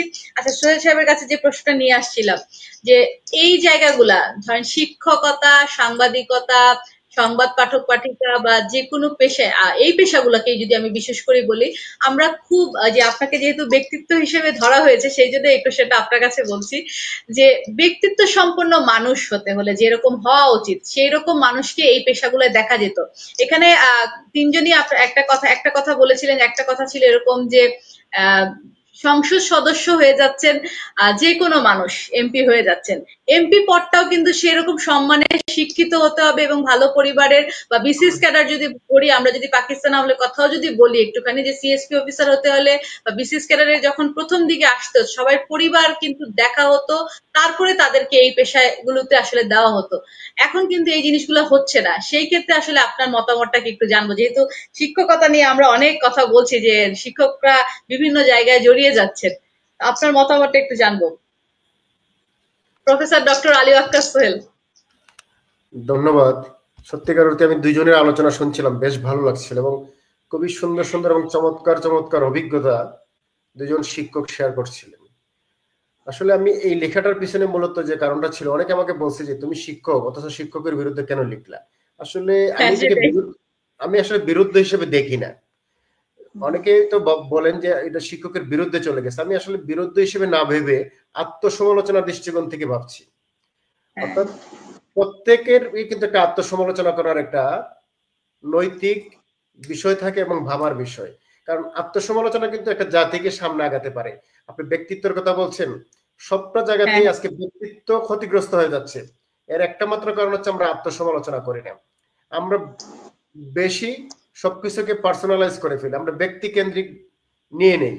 যে ধরুন একটা ঘটনা ঘটলো, এটা হয়তো সামগ্রিক, কিন্তু আপনি ভাবতেছেন হয়তো আপনার বিরুদ্ধে চলে গেছে, অন্য প্রফেসর ভাবতেছে অন্য প্রফেসরের বিরুদ্ধে চলে গেছে। আপনি যদি একটু চুপ বসে চিন্তা করেন, এই যে আমাদের যে সাম্প্রতিক যে ঘটে যাওয়া ঘটনাগুলা এবং আমার লেখার যে উপকরণগুলা, এগুলো কিন্তু সমগ্র বাংলাদেশের চিত্র। এটা কোনো ব্যক্তিকে, কোনো গোষ্ঠীকে, কোনো ইনস্টিটিউট কিন্তু স্পেসিফিক না। কিন্তু যেহেতু কারো না কারো চরিত্রের সাথে মিলে যায়, তখন হয়তো ভাবে সে হয়তো আমাকে নিয়ে লিখছে। এবং আমার কেন যেন মনে হয় ভবিষ্যতে যখন আমি লিখবো, ব্র্যাকেটের নিচে লেখা থাকবে চরিত্রগুলো কাল্পনিক, কারোর সাথে মিলে গেলে আর দায় আমার না। বিষয়টা কেন যেন এমন হয়ে গেছে।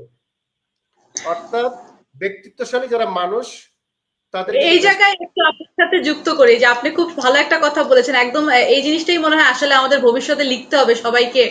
যেহেতু আমরা সোশ্যাল মিডিয়ার মাধ্যমে, যেহেতু এখন সবাই সবার কাছে খুব সহজে পৌঁছে যায়, যে সবাই যদি কোনো কিছু আমরা লিখি তাহলেই মনে করে যে হয় আমার নিজের সাথে হয়েছে বা এরকম কিছু, বা যা লিখছি মানে নিজের চরিত্রের সাথে মিলে যাচ্ছে, তখনই মনে করে তাকে আমরা ইঙ্গিত করে আসলে লিখছি। এমন কিন্তু আসলে হয় না।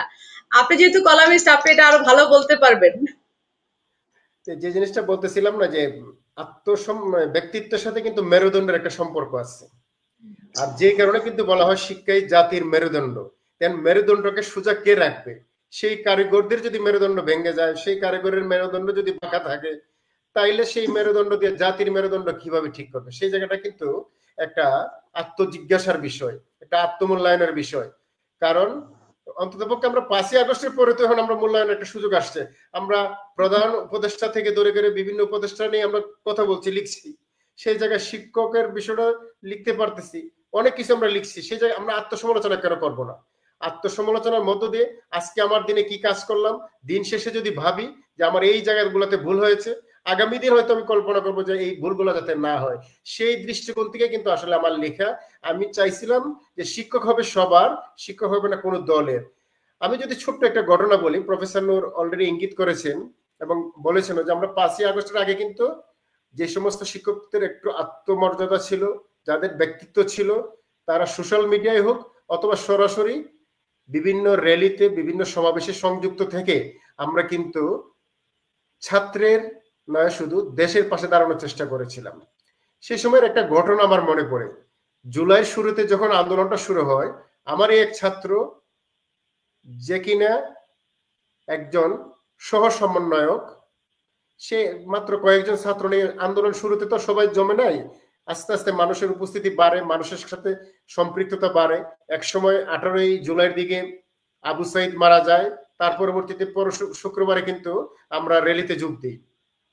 তা আমার ছাত্ররা যখন গেটের মধ্যে মিছিল নিয়ে বসতো অথবা মানববন্ধন নিয়ে বসতো তাদের সেন্ট্রাল কর্মসূচির আলোকে, আমাদের তৎকালীন ভিসি উনি কিন্তু বেশ প্রভাবশালী ছিলেন এবং অনেক স্বৈরাচারী মনোভাবের একজন ভিসি ছিলেন।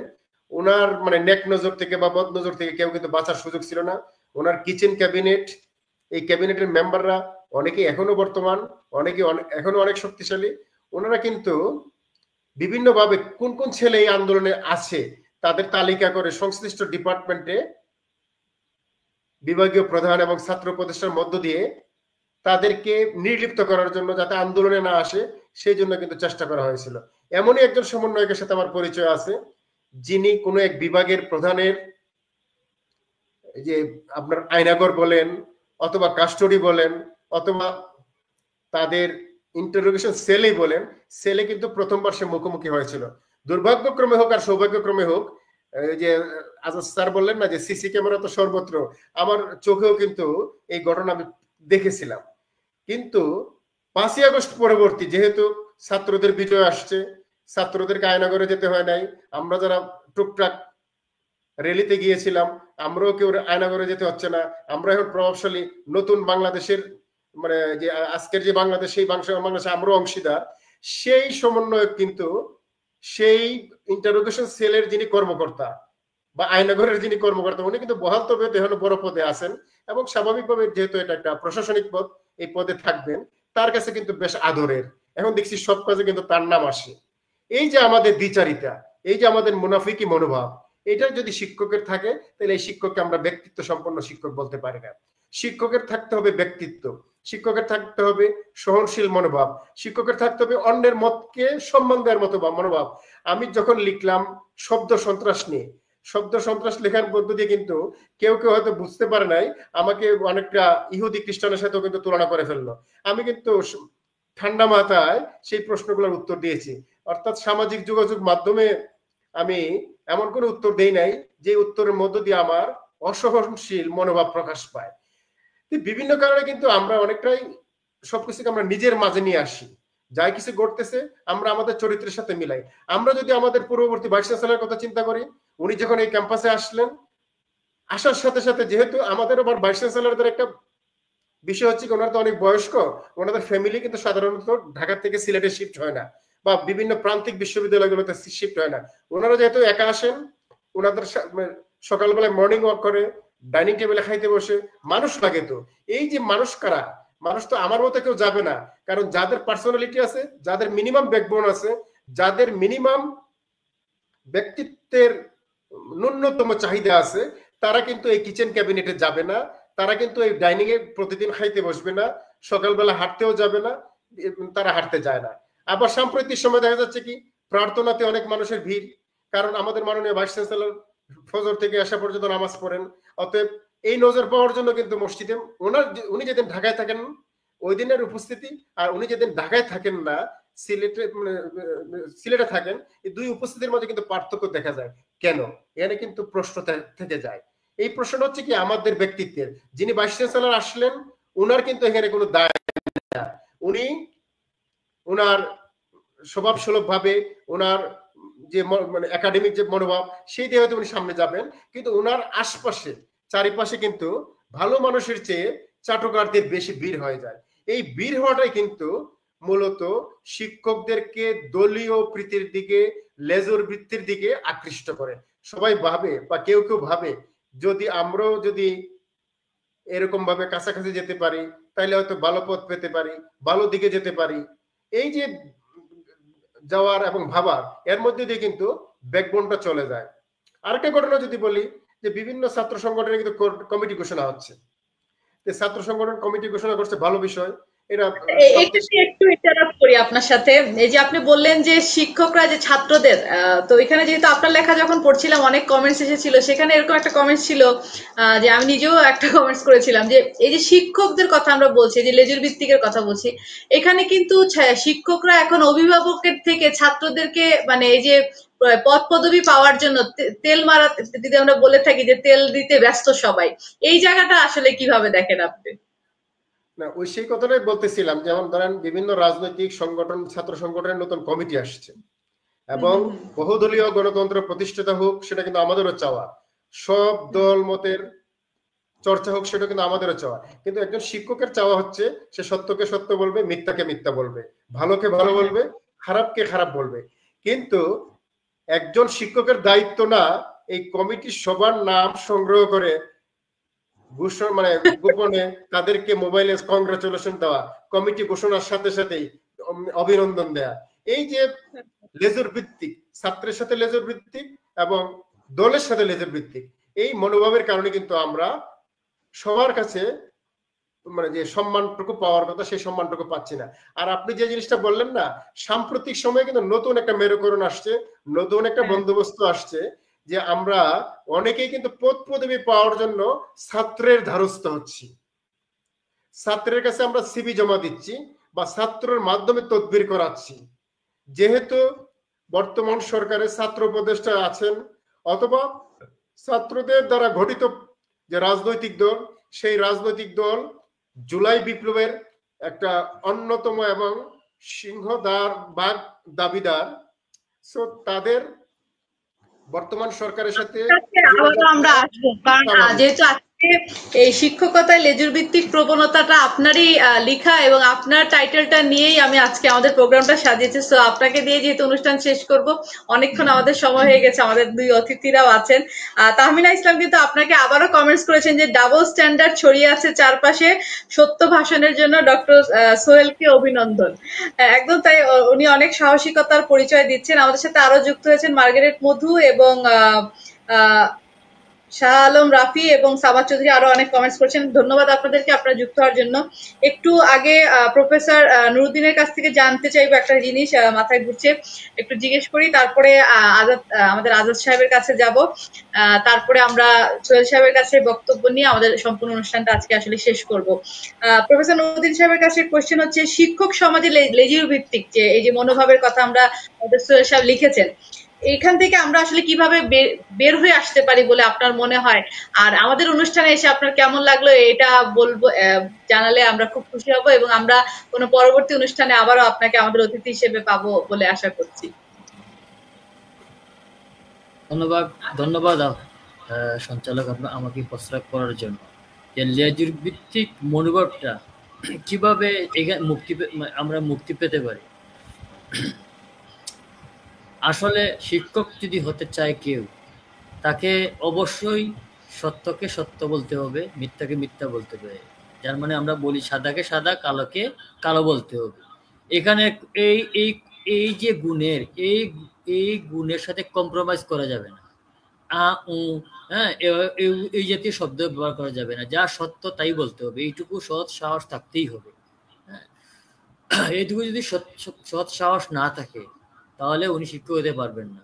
অর্থাৎ উনি সর্বদা অন্য কোনো ব্যাকডোর দিয়ে উনাকে আসতে হবে। উনি লেজুর ভিত্তিক মনোভাব এবং অন্যের কি বলে লেজ ধরেই আসতে হবে।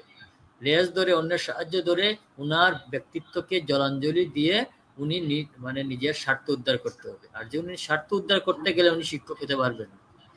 একটা কথা আমি আপনাকে বলি, সবাইকে বলতে চাই, একটা ছাত্র যখন ইউনিভার্সিটিতে যখন আসে, সে তার বিভিন্ন ব্যাকগ্রাউন্ড হতে পারে।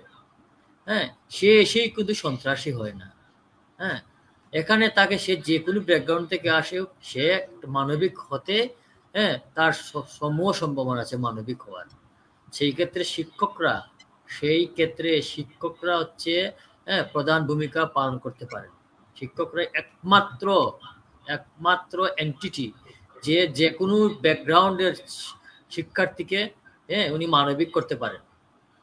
সে তার কারণে আদর্শ থাকতে পারে পূর্ববর্তী ইউনিভার্সিটি আসার আগে, কিন্তু ইউনিভার্সিটি আসার পরে শিক্ষক মন্ডলী তাকে মানবিক হতে হ্যাঁ, অবশ্যই তাকে মানবিক করতে পারেন। এখন আমরা দেখেছি লেজুর ভিত্তিক মনোভাব থেকে মুক্তি পেলে কি করতে হবে তা আমাদের জানতে হবে। 5ই আগস্টের আগে জুলাই অগাস্টের বিপ্লব থেকে আমরা জানতে পারি। হ্যাঁ, কেন এটা হয়েছিল, আমরা সকল শিক্ষক সমাজ, যে কুলসিত সমাজ তৈরি হয়েছিল, তাকে আমরা প্রতিহত কেন করতে পারলাম না, সেটাকে আমরা কেন প্রতিকার করতে পারলাম না? আমরা তো সব শিক্ষকরা তো আমরা সেটা আসিনি, শিক্ষক সমাজ যেটা বললি, হ্যাঁ, যে সার্বজনীন শিক্ষক সমাজ তো আমরা আসিনি, আমরা অল্প কিছু মানুষ হয়েছিলাম। হ্যাঁ, যদি সেই সময় যদি শিক্ষক সমাজ সেটা এগিয়ে আসতো, লেজুর ভিত্তিক মনোভাবের কারণে আসতে পারেনি। হ্যাঁ, কারণ সে মনে হয়েছিল যদি সে এখানে আসে, সত্য কথা বলে, হ্যাঁ, মিথ্যার বিরুদ্ধে সে প্রতিবাদ করে, তাহলে তার স্বার্থ নষ্ট হবে। এই জন্য যেদিকে গেলে স্বার্থ থাকবে সেখানেই সে পানি দিয়েছে। হ্যাঁ, সুতরাং তার পরিণতি আমরা দেখেছি। আমরা যদি উপলব্ধি করতে পারি লেজুর ভিত্তিক মনোবৃত্তি থাকলে কি হয়, জুলাই আগস্টে কি হয়েছে, তাহলে আমরা মুক্ত হতে পারবো। সবিশেষে বলি যে একজন শিক্ষক কেবল শিক্ষকই থাকতেন। ওনার আগে যে প্রফেসর আলী ওয়াক্কাস বলেছেন, প্রফেসর আলাউদ্দিন আজাদ সাহেব বলেছেন যে শিক্ষকের রাজনৈতিক মতাদর্শ থাকতে পারে, তবে উনি যেন ওনার মতাদর্শটা উনার স্বার্থের জন্য ব্যবহার না করেন। যে কোন ছাত্রদের ওনার কাজ ছাত্রকে তৈরি করে, প্রতিষ্ঠিত করা। ওনার যদি কাজ থাকে যে কোনো ব্যাকগ্রাউন্ডের ছাত্রকে ছাত্র হিসেবে চিন্তা করা, ওনার কলিগকে যাতে উনি কলিগ হিসেবে সহকর্মী, সহযোদ্ধা এরকম যদি মনে করেন, হ্যাঁ, তবে লেজুর ভিত্তিক এবং নিজের একজন শিক্ষকের যে আসলে তৃপ্তিটা কোথায় দিন শেষে, হ্যাঁ, সবাইকে তো আমরা আমাদের প্রফেশন থেকে চলে যেতে হবে, কিন্তু আমাদের তৃপ্তিটা কোথায়? আমাদের তৃপ্তি হচ্ছে আমরা কি গড়ে দিলাম, আমাদের গড়ার অনেক সুযোগ শিক্ষক সমাজে, আমরা কি গড়লাম। হ্যাঁ, আমরা দিন শেষে আমাদের অনেক প্রাপ্তি থাকতে পারে যেটা আমরা পাইনি 8-10টা পেশার মতো, কিন্তু একটা জায়গায় আমাদের তৃপ্তি আছে শিক্ষক সমাজে, আমাদের ছাত্ররা যদি আমরা ভালো করে করতে পারি, আমাদের এই যে ছাত্র আমাদের সোল, হ্যাঁ, এই যে বিলিয়ে দিলাম, এখানেই আমাদের তৃপ্তি। কিন্তু এই তৃপ্তিটুকু যদি থাকে, এই তৃপ্তি থাকতে হলে একজন শিক্ষকের নির্ভীক সাহসিক হতে হবে, সৎ সাহস থাকতে হবে, ব্যক্তিত্ববান হতে হবে। হ্যাঁ, অপরাধকে অপরাধ বলতে হবে। হ্যাঁ, এই অপরাধ বোধ, হ্যাঁ, এইসব জিনিসকে মুছে ফেলার জন্যই কোনটা অপরাধ নয়, একজন শিক্ষক, হ্যাঁ, সেটা ভালো করে জানে, এটাই উনি শিখান। এই জিনিসগুলো ওনাকে মেনে চলতে হবে, নিজে মেনে চলতে হবে জিনিসকে, এবং শিক্ষার্থীকে সমানভাবে দেখতে হবে। ওনার উদ্দেশ্য থাকতে হবে যে কিভাবে এই শিক্ষার্থীরা, হ্যাঁ, সমাজের, দেশের এবং বিশ্বের জন্য কল্যাণকর হয়, সেটাই ওনার চিন্তা রাখতে হবে। হ্যাঁ, তাহলে ওনার বাকি যদি স্বার্থ থাকে পৃথিবীতে চলার জন্য, সেটা অটোমেটিক্যালি আসবে। বোনাস হিসেবে আসবে ওনার আত্মতৃপ্তি, যিনি প্রফেসর আলী ওয়াক্কাস বললেন যে স্বর্গীয় একটা তৃপ্তি আছে শিক্ষকতার মধ্যে, যা অন্য পেশায় আপনি পাবেন না। আমরা হতো ছাত্র, আমাদের যারা শিক্ষক ছিলেন, হ্যাঁ, আমরা যত বড়ই হই না কেন, যে প্রাইমারি স্কুল শিক্ষককেও কিন্তু পেলে আমরা ওনার পা ধরে সম্মান করি, হ্যাঁ, ওনার সাথে বুক মিলাই, ওনাকে আমরা গ্রিটিংস বা শুভেচ্ছা জানাই। আমরা অন্য পেশাতে সেরকম নাই কিন্তু এই তৃপ্তিটা। সুতরাং আপনাকে সবসময় মনে রাখতে হবে, এই তৃপ্তিটা, স্বর্গীয় তৃপ্তিটা পেতে হলে আপনাকে স্বর্গীয় মানুষও হতে হবে যেরকম। হ্যাঁ, তো আমি বলবো লেজুর ভিত্তিক মনোভাবটা আপনারা ত্যাগ করতে হলে শিক্ষক আগে হতে হবে, সার্বজনীন শিক্ষক হতে হবে। শিক্ষকের কি ক্রাইটেরিয়া আছে সেটা সেই সক্রেটিস বা অনেক আগ থেকে, সক্রেটিসের আমল থেকেই আমরা জানি। সক্রেটিসের আমলেই উনি যখন শিক্ষক ছিলেন, উনি রাস্তায় ঘুরে ঘুরে, হ্যাঁ, পড়াতেন, ফরম্যাটটা ভিন্ন ছিল, কিন্তু সক্রেটিস এখনো বেঁচে আছেন, এখনো উনি ব্রাইট স্টারের মধ্যে জ্বলজ্বল করছেন। উনার সময় বহু রাজা ছিল, উনার পর থেকে শত শত হাজার হাজার রাজা ছিল, হ্যাঁ, প্রতাপশালী ছিল, কিন্তু ওনাদের নাম নাই, উনি আছে। এটাই হচ্ছে শিক্ষকতার আত্মতৃপ্তি। তো আমি যখনই আপনার শিক্ষকরা, যখন আমরা মনে করবো যে আমাদের আত্মতৃপ্তি কোন জায়গায়, হ্যাঁ, আমাদের, তাহলে আমরা আশা করি লেজুর ভিত্তিক মনোভাবটা চেঞ্জ হবে। সাথে সাথে সমাজ এবং রাষ্ট্রীয় পর্যায়ে যারা পলিসি মেকার আছেন, তারাও চেষ্টা করবেন শিক্ষকদের যাতে শিক্ষকতা নিয়েই থাকতে পারেন। ওনারা যাতে এমন কোনো ইনফ্লুয়েন্স না করেন যে শিক্ষকরা বাধ্য হয়ে বা মানে কি বলে ইচ্ছার বিরুদ্ধে গিয়ে হয়তো কোনো অপকর্মে জড়িত হন। হ্যাঁ, এটুকুই আমি মনে করি যে একজন শিক্ষক যদি আত্ম উপলব্ধি করতে পারে, যাকে সেলফ রিফ্লেকশন বলে, যে উনার দায়িত্বটা কি এবং উনার আত্মতৃপ্তিটা কি, উনার পাওনাটা কি, তাহলে উনি এই লেজুর ভিত্তি থেকে বের হয়ে আসতে পারবেন। আর আমাদেরও কিছু কালচার তৈরি করা দরকার। হ্যাঁ, প্রকৃত শিক্ষক তৈরি করার জন্য সমাজ তৈরি করা দরকার, পরিবেশ দরকার। আমাদের কালচারটা তৈরি করতে হবে যাতে সমাজ থেকে শিক্ষক বেরিয়ে আসে, সকলের শ্রদ্ধেয় শিক্ষক বেরিয়ে আসে, সেই ধরনের কালচার তৈরি করতে হবে আমাদের। হ্যাঁ, তো এইগুলো সব মিলিয়ে আর কি, এই সব মিলিয়ে একজন, আমি মনে করি যে এই লেজুর ভিত্তিক মনোভাব থেকে বের হওয়া যাবে, যে নিজেকে শিক্ষক মনে করে এবং এর আত্মতৃপ্তি প্রাপ্তিগুলা চিন্তা করতে পারে আর কি। আপনাকে ধন্যবাদ। অনেক ধন্যবাদ প্রফেসর নুরুদ্দিন আহমেদকে আপনার সুন্দর বক্তব্যের জন্য। আমরা কিভাবে লেজুর ভিত্তিক থেকে বের হয়ে আসতে পারি সেটা জানলাম। এবার আমরা চলে যাব ডক্টর মোহাম্মদ আলাউদ্দিন আল আজাদের কাছে। ওনার কাছ থেকে শুনবো যে আমরা কিভাবে আসলে এই লেজুর ভিত্তিক থেকে বের হয়ে আসতে পারি বলে আপনি মনে করেন। তারপরে আমরা সোহেল সাহেবের কাছে শুনে আমরা আজকের অনুষ্ঠানটা এখানে শেষ করবো আসলে। হ্যাঁ, ধন্যবাদ সঞ্চালক মহোদয়কে। আমি প্রফেসর নুরুদ্দিন আহমেদ স্যারের সাথে জাস্ট তাল মিলিয়ে এবং ওই সিকোয়েন্সে জাস্ট আমি বলতে চাই যে লেজুর ভিত্তি পরিত্যাগ করেও সোসাইটিতে আসলে একজন শিক্ষক বড় হতে পারে। আমাদের একদম হাতের কাছে উদাহরণ, আমাদের বর্তমান মাননীয় প্রধান উপদেষ্টা, উনি তো লেজুর ভিত্তি করেন নাই, উনি ইউনিভার্সিটি শিক্ষকতা, উনি কাজের মধ্যে ডুবে থেকে গ্রামীণ ব্যাংক প্রতিষ্ঠা করে উনি নোবেল লরিয়েট, এবং ওনার উপরে দেশের মানুষের যে আস্থা, অধিকাংশ মানুষের আস্থার কারণে এই দেশের এই দুর্দিনে 5ই আগস্ট পরবর্তী সময়ে উনি দেশ সংস্কারে যে হাত দিয়েছেন, অন্য কারো উপরে এই আস্থাটা নাই। তাহলে আমাদেরও তো হাতের কাছে উদাহরণ আছে। তার মানে আমরা যদি নিজেরা কাজের মধ্যে ডুবে থাকতে পারি এবং আমার নিজের প্রতি যে নিজের দায়িত্ব অনুভূতি বা দায়িত্ব বোধটা, এটার উপরে থেকে আমি যদি আমার নিজের কাজটা করি, বা একজন শিক্ষক যদি তার দায়বদ্ধতা থেকে সে যদি কাজটা করে, তাহলে আমার মনে হয় আমাদের এই শিক্ষক হয়ে ওঠা এটা আমাদের জন্য সহজ হয়। একই সাথে শিক্ষক হয়ে ওঠার ক্ষেত্রে যে পরিবেশ, সে পরিবেশটাও অবশ্যই আমাদের প্রয়োজন, কারণ সামাজিক দৃষ্টিভঙ্গি এবং আমরা একই সাথে, যেমন গভর্নমেন্ট কলেজের শিক্ষকরা, আমি একই সাথে শিক্ষক, আবার আমি নিজেকে ভাবি আমি কর্মকর্তা। সুতরাং শিক্ষক কর্মকর্তা কোনটার মধ্যে আমার মর্যাদা বেশি, সামাজিক দৃষ্টিভঙ্গি কি, রাষ্ট্রীয় দৃষ্টিভঙ্গি কি, এই যে দ্বৈত ভাবনা, এই দ্বৈত ভাবনার মধ্যে শিক্ষক যে চরিত্র, শিক্ষকের যে অস্তিত্ব, এটা অনেক সময় হারিয়ে যায়। সুতরাং রাষ্ট্রীয় পৃষ্ঠপোষকতা এবং আমলাতান্ত্রিক জটিলতা, আমলা নির্ভর যে সমাজ ব্যবস্থা, এই সমাজ ব্যবস্থা শিক্ষক যদি তার মর্যাদার আসনে অধিষ্ঠিত হতে পারে, তাহলে অবশ্যই সমাজে তার অবদান রাখা সহজ হবে। উন্নত বিশ্বের সাথে তাল মিলিয়ে যদি উদাহরণ দিয়ে আমরা বলি, তাহলে দেখি যে আমি কানাডায় 1 বছর ছিলাম, ডিএম নিয়ে গিয়েছি, সেখানে দেখেছি শিক্ষকের মর্যাদা। তার মানে শিক্ষক যেটা সিদ্ধান্ত নেন একটা প্রতিষ্ঠান পরিচালনার ক্ষেত্রে, বা শিক্ষা মন্ত্রণালয় পরিচালনার ক্ষেত্রে, শিক্ষা বিভাগ পরিচালনার ক্ষেত্রে, তিনি যেটা বলেন তিনি সেটাই হচ্ছে সবকিছু। রাষ্ট্র সেটাকে সবচাইতে বেশি গুরুত্বের সাথে বিবেচনা করে।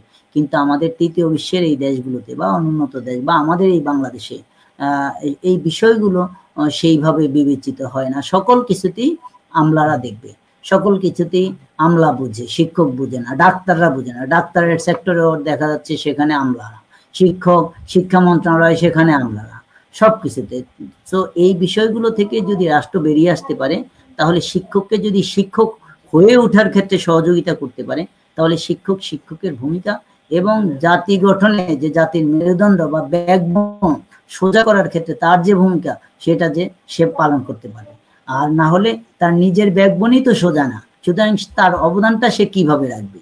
এই বিষয়গুলো আসলে যদি সার্বিক বিবেচনায় এক সূত্রে গাঁথা যায়, তাহলে আশা করা যায় আমরা শিক্ষকরা লেজের ভিত্তি থেকেও বেরিয়ে আসতে সাহস পাবে। শুধু এখন তার নিজের দুর্বল চিত্ত থাকার কারণেও সে কিছুটা সাময়িক প্রাপ্তির জন্য হয়তো দেখা যাচ্ছে সে আত্মমর্যাদা নিয়ে সামনের দিকে আগাতে পারছে না। ধন্যবাদ। আচ্ছা, অনেক সুন্দর একটা বক্তব্য দিয়েছেন। এখানে আরেকটা জিনিস অ্যাড করি, আপনাদের সাথে দুইজন আছেন, প্রফেসর নুরুদ্দিন আহমেদ নেটওয়ার্কের কারণে বিচ্ছিন্ন হয়ে গেছেন। এই যে আমরা মানে 24-এর আন্দোলনের পরে শিক্ষকতা মেরুদণ্ডের কথা তো আমরা বলছি, তাহলে আমরা যে এই যে স্টুডেন্টদের ক্ষেত্রে একটা জিনিস দেখতে পেলাম যে এই যে স্টুডেন্টরা তাদের শিক্ষকদের সাথে যে ব্যবহারটা করলো এই আন্দোলনের পরে, আপনিও নিশ্চয়ই দেখেছেন সোশ্যাল মিডিয়ার মাধ্যমে, যেহেতু আপনিই বলেছিলেন যে সোশ্যাল মিডিয়া একটা সিসিটিভি যেখানে স্টুডেন্টরা আমাদেরকে দেখছে এবং তারা আমাদেরকে আসলেই ব্যক্তিত্ব গ্রহণের ক্ষেত্রে আমাদেরকে গ্রহণ করা যায় কিনা সেটাও কিন্তু তারা চেষ্টা করছে। তো সেইখানে অনেকেই আমরা দেখেছি যে বিভিন্ন ভাবে একটা যে শিক্ষকদেরকে সরানোর জন্য স্টুডেন্টরা যেভাবে আন্দোলন করছিল, বিশেষ করে ইউনিভার্সিটি কলেজ যদি একটু বাদ দিই, স্কুলের ছাত্রছাত্রীরা এখানে কিন্তু তাদের প্রধান শিক্ষককে সরানোর জন্য যেভাবে মানে মরিয়া হয়ে উঠেছিল, এই জায়গাটাকে আসলে আপনি কিভাবে দেখছেন? ধন্যবাদ। আসলে শিক্ষার্থী এবং শিক্ষক সম্পর্ক এটা তো মিউচুয়াল এই বিষয়টা। এখন শিক্ষক যদি তার সম্পর্কটা, তার যে বৈশিষ্ট্যটা, তার স্বভাবজাত যে ভিত্তিটা, এটা যদি ধরে রাখতে পারেন তাহলে ছাত্রের সাথে যে কনফ্লিক্ট এটা হওয়ার কথা না। আমি একটা জিনিস মনে করি যে কোথাও যদি ছাত্রের কোনো গ্যাপ দেখি সেখানে শিক্ষকেরও দায় রয়েছে, কারণ ছাত্রকে এমন ছাত্র হয়ে উঠতে শিক্ষকরা তো অবশ্যই একটা ভূমিকা রাখে। সেই শিক্ষক আমি হই বা আমার ফেলো অন্য কোনো শিক্ষক হোক, সুতরাং ছাত্রকে ছাত্র হয়ে ওঠা অথবা ছাত্রকে কোনো লেজুর ভিত্তি, যেমন আমি যেই প্রতিষ্ঠানে চাকরি করি, যেই প্রতিষ্ঠানে আমি কাজ করি, বিশেষ করে আমার বিভাগ থেকে তো এই 5ই আগস্ট পরবর্তী সময়ে আমি দেখি নাই কোনো শিক্ষার্থীকে কোনো মবের সাথে জড়িত হতে, আমার কোনো শিক্ষার্থীকে দেখি নাই কোনো ধরনের ইনজাস্টিস, যেটা সোসাইটিতে আনডিজায়ার্ড বলি, আনএক্সপেক্টেড বলি, এমন কোনো ঘটনার সাথে জড়িত হতে আমি দেখিনি। সুতরাং এখানে শিক্ষকদের ভূমিকা অবশ্যই রয়েছে। ছাত্ররা নিজের রাজনৈতিক পরিচয়টা কিভাবে উপস্থাপন করবে, জাস্ট আমি উদাহরণ দিচ্ছি। 2-4 দিন আগে আমার কাছে আমার একটা দলের, বিশেষ দলের একজন ছাত্রনেতা আসছে কিছু পরামর্শের জন্য। তো আমার পরামর্শটা এমন ছিল যে তুমি যত যাই করো, যদি কোনো আনএক্সপেক্টেড কাজ করো, তোমার দল কিন্তু তোমাকে কেটে ফেলবে, দলের অস্তিত্ব রক্ষার জন্য তোমার কোনো মূল্য নেই। সুতরাং নিজেকে আগে মানুষ হতে হবে, নিজেকে আগে মানবিক গুণাবলীতে উজ্জীবিত হতে হবে। তুমি একটা বড় দলের ছাত্র নেতা, সুতরাং তুমি যা কিছু করতে পারো, তোমার মাসেল পাওয়ার আছে। বাট এই যুগে, সোশ্যাল মিডিয়ার এই যুগে, প্রত্যেকের হাতে একটা করে মোবাইল রয়েছে, প্রত্যেকটা এক একটা ক্যামেরা, সুতরাং প্রত্যেকটা কর্মকাণ্ড কিন্তু ওই সিসিটিভির মতো জাস্ট এটা রেকর্ড হয়। সুতরাং নিজেকে সোসাইটিতে টিকে থাকার জন্য মানবিক গুণাবলী নিজ থেকেই অর্জন করতে হবে। তাহলে সে কোনো দলীয় পরিচয় না, সে ছাত্র দলের হলো সে সোসাইটিতে টিকে থাকবে, সে শিবিরের হলো টিকে থাকবে। এই পট পরিবর্তনের পরে অনেককে দেখেছি যারা আওয়ামী লীগের বা ছাত্রলীগের সাথে জড়িত ছিল, কিন্তু তাদের মানবিক গুণাবলী ভালো থাকার কারণে, তাদের এলাকায় সুন্দর সুসম্পর্ক থাকার কারণে তাদের কোনো তেমন সমস্যা হয়নি, তারা সেখানে রয়েছে। কিন্তু অন্যদিকে যারা 5ই আগস্টের পরে ছাত্র সমন্বয়ক বা বিভিন্ন পরিচয়ে, বিভিন্ন ধরনের আনডিজায়ার্ড, আনএক্সপেক্টেড কাজের সাথে জড়িত হয়েছে, তাদেরকে আমরা দেখেছি সেনাবাহিনী অ্যারেস্ট করেছে, বিভিন্নভাবে তারা বিভিন্ন ধরনের ঝামেলায় পড়েছে। সুতরাং এই বিষয়গুলো অবশ্যই শিক্ষকদের দায়বদ্ধতা রয়েছে ছাত্রদেরকে মোটিভেশনের ক্ষেত্রে বা মোটিভেট করার ক্ষেত্রে। ছাত্ররা অবশ্যই শিক্ষকদেরকে প্রেরণা হিসাবে তারা বিবেচনা করে। যেটা আমি আমার বিভাগের উদাহরণ দিলাম, আমার সোশিয়োলজি ডিপার্টমেন্টের কোনো শিক্ষার্থীকে আমি দেখি নাই এই 5ই আগস্টের পরে কোনো ধরনের অনাকাঙ্ক্ষিত কোনো ঘটনার সাথে জড়িত হতে।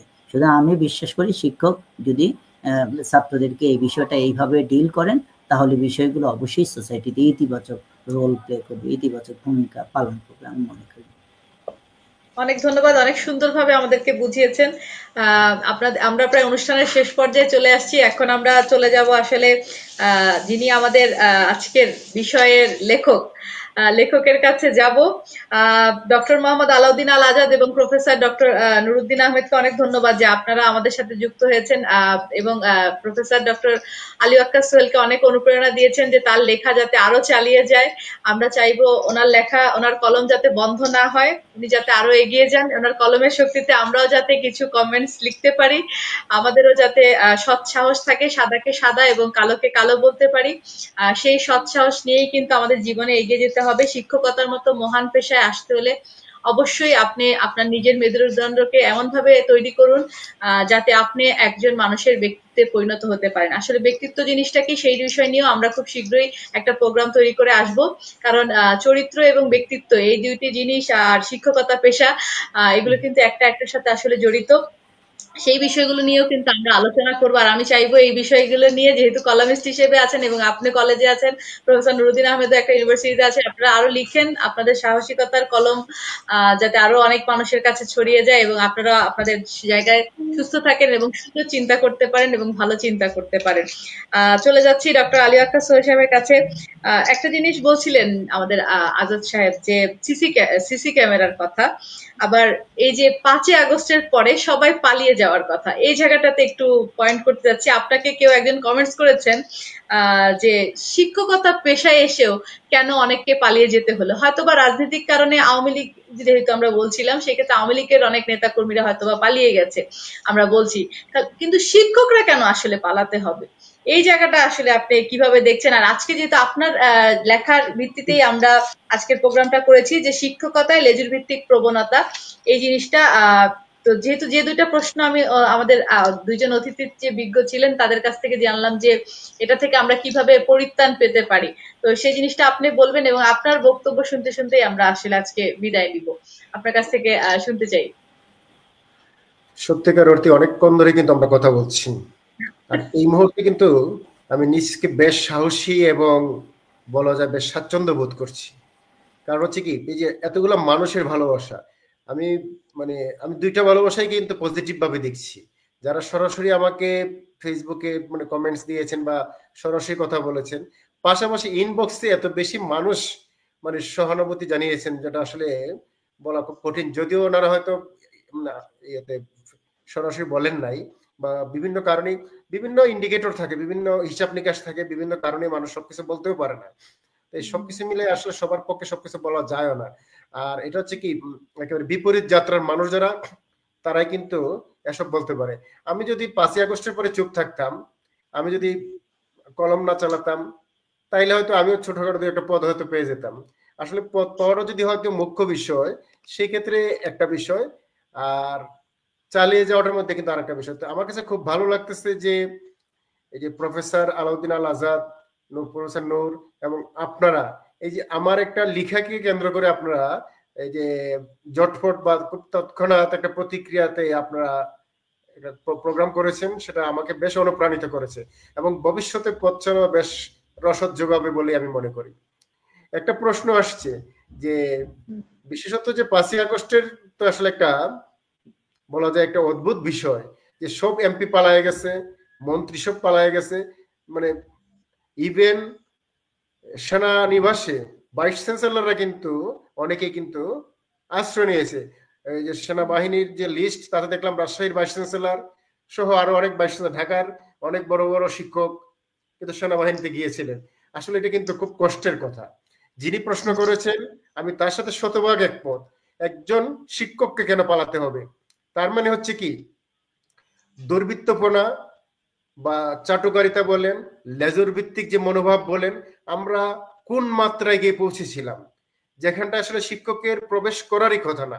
অথচ শিক্ষকরা এমন এমন কিছু কাজ করেছে যার কারণে শিক্ষক সাহস পায় নাই ছাত্রের সামনে দাঁড়াতে। আজও অনেক শিক্ষককে পালিয়ে বেড়াতে হচ্ছে। এই বিষয়টা কিন্তু আমাদের কাছে একটা শিক্ষা। ইতিহাস থেকে আসলে আমাদেরকে শিক্ষা নিতে হয়, কেন যেন আমরা খুব তাড়াতাড়ি তা ভুলেও যাই। এবং ভুলে না যেতে পারলে তো আসলে পৃথিবীতে বাঁচাও যাবে না। আমাদের বাবা মারা যাচ্ছে, বাবা মারা যাওয়ার স্মৃতি যদি প্রতিদিন মনে রাখা যেত, তাহলে কিন্তু স্বাভাবিক কাজ করা যেত না। নিকট আত্মীয় মারা যাচ্ছে, সেই স্মৃতি যদি সবসময় জাগ্রত থাকতো, তাহলে স্বাভাবিক কাজ করা যেত না। এটা সৃষ্টিকর্তার একটা নিয়ম, স্মৃতি থাকবে, বিস্মৃতি থাকবে, আমরা মেমোরিতে কিছু নিব, আবার ফরগেটও হবে। কিন্তু তাই বলে পালিয়ে যাচ্ছে যারা, কেন পালিয়ে গেল, এই বিষয়টা কিন্তু ভুলে গেলে চলবে না।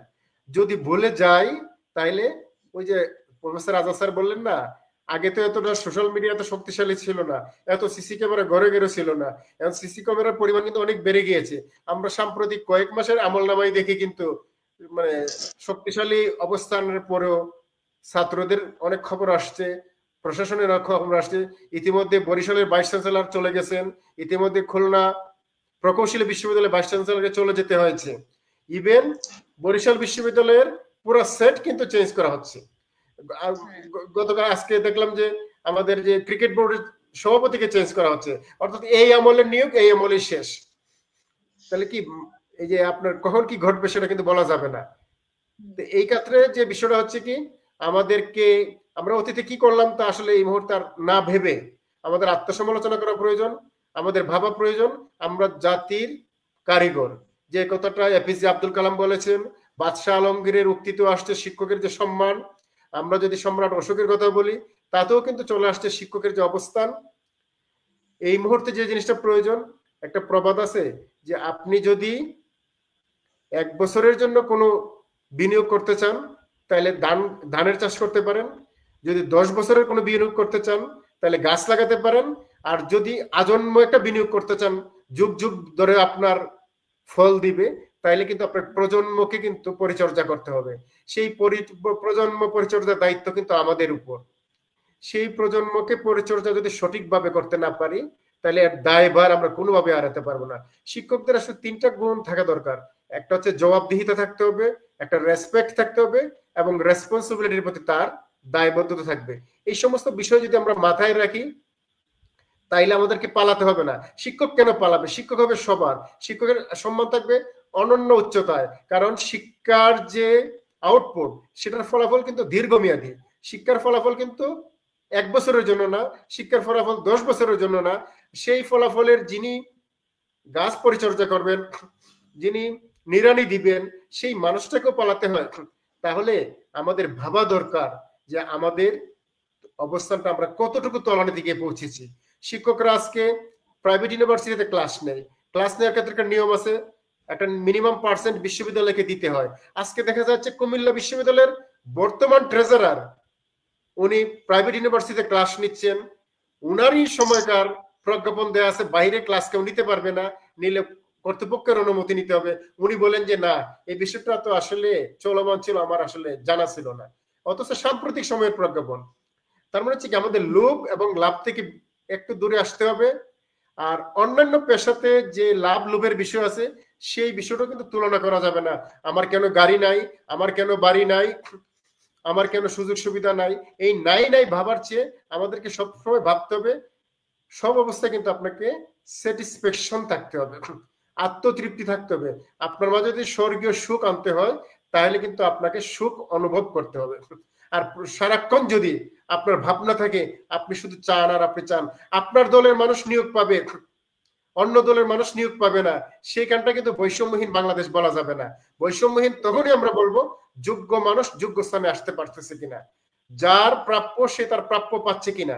আপনি একমাত্র তার দলীয় পরিচয়ে, তার যোগ্যতা থাকা সত্ত্বেও, তার দক্ষতা থাকা সত্ত্বেও, শিক্ষক হিসেবে সব গুণাবলী থাকা সত্ত্বেও একমাত্র তার আত্মীয়, তার ভাই বোন মানে দলীয় মানে জড়িত থাকার সুবাদে যদি তাকে বঞ্চিত করেন, কারণে আসতে পারছে না, তাহলে কিন্তু আপনাকে একদিন শেষ বিচারের কাঠগড়ায় কিন্তু দাঁড়াতে হবে।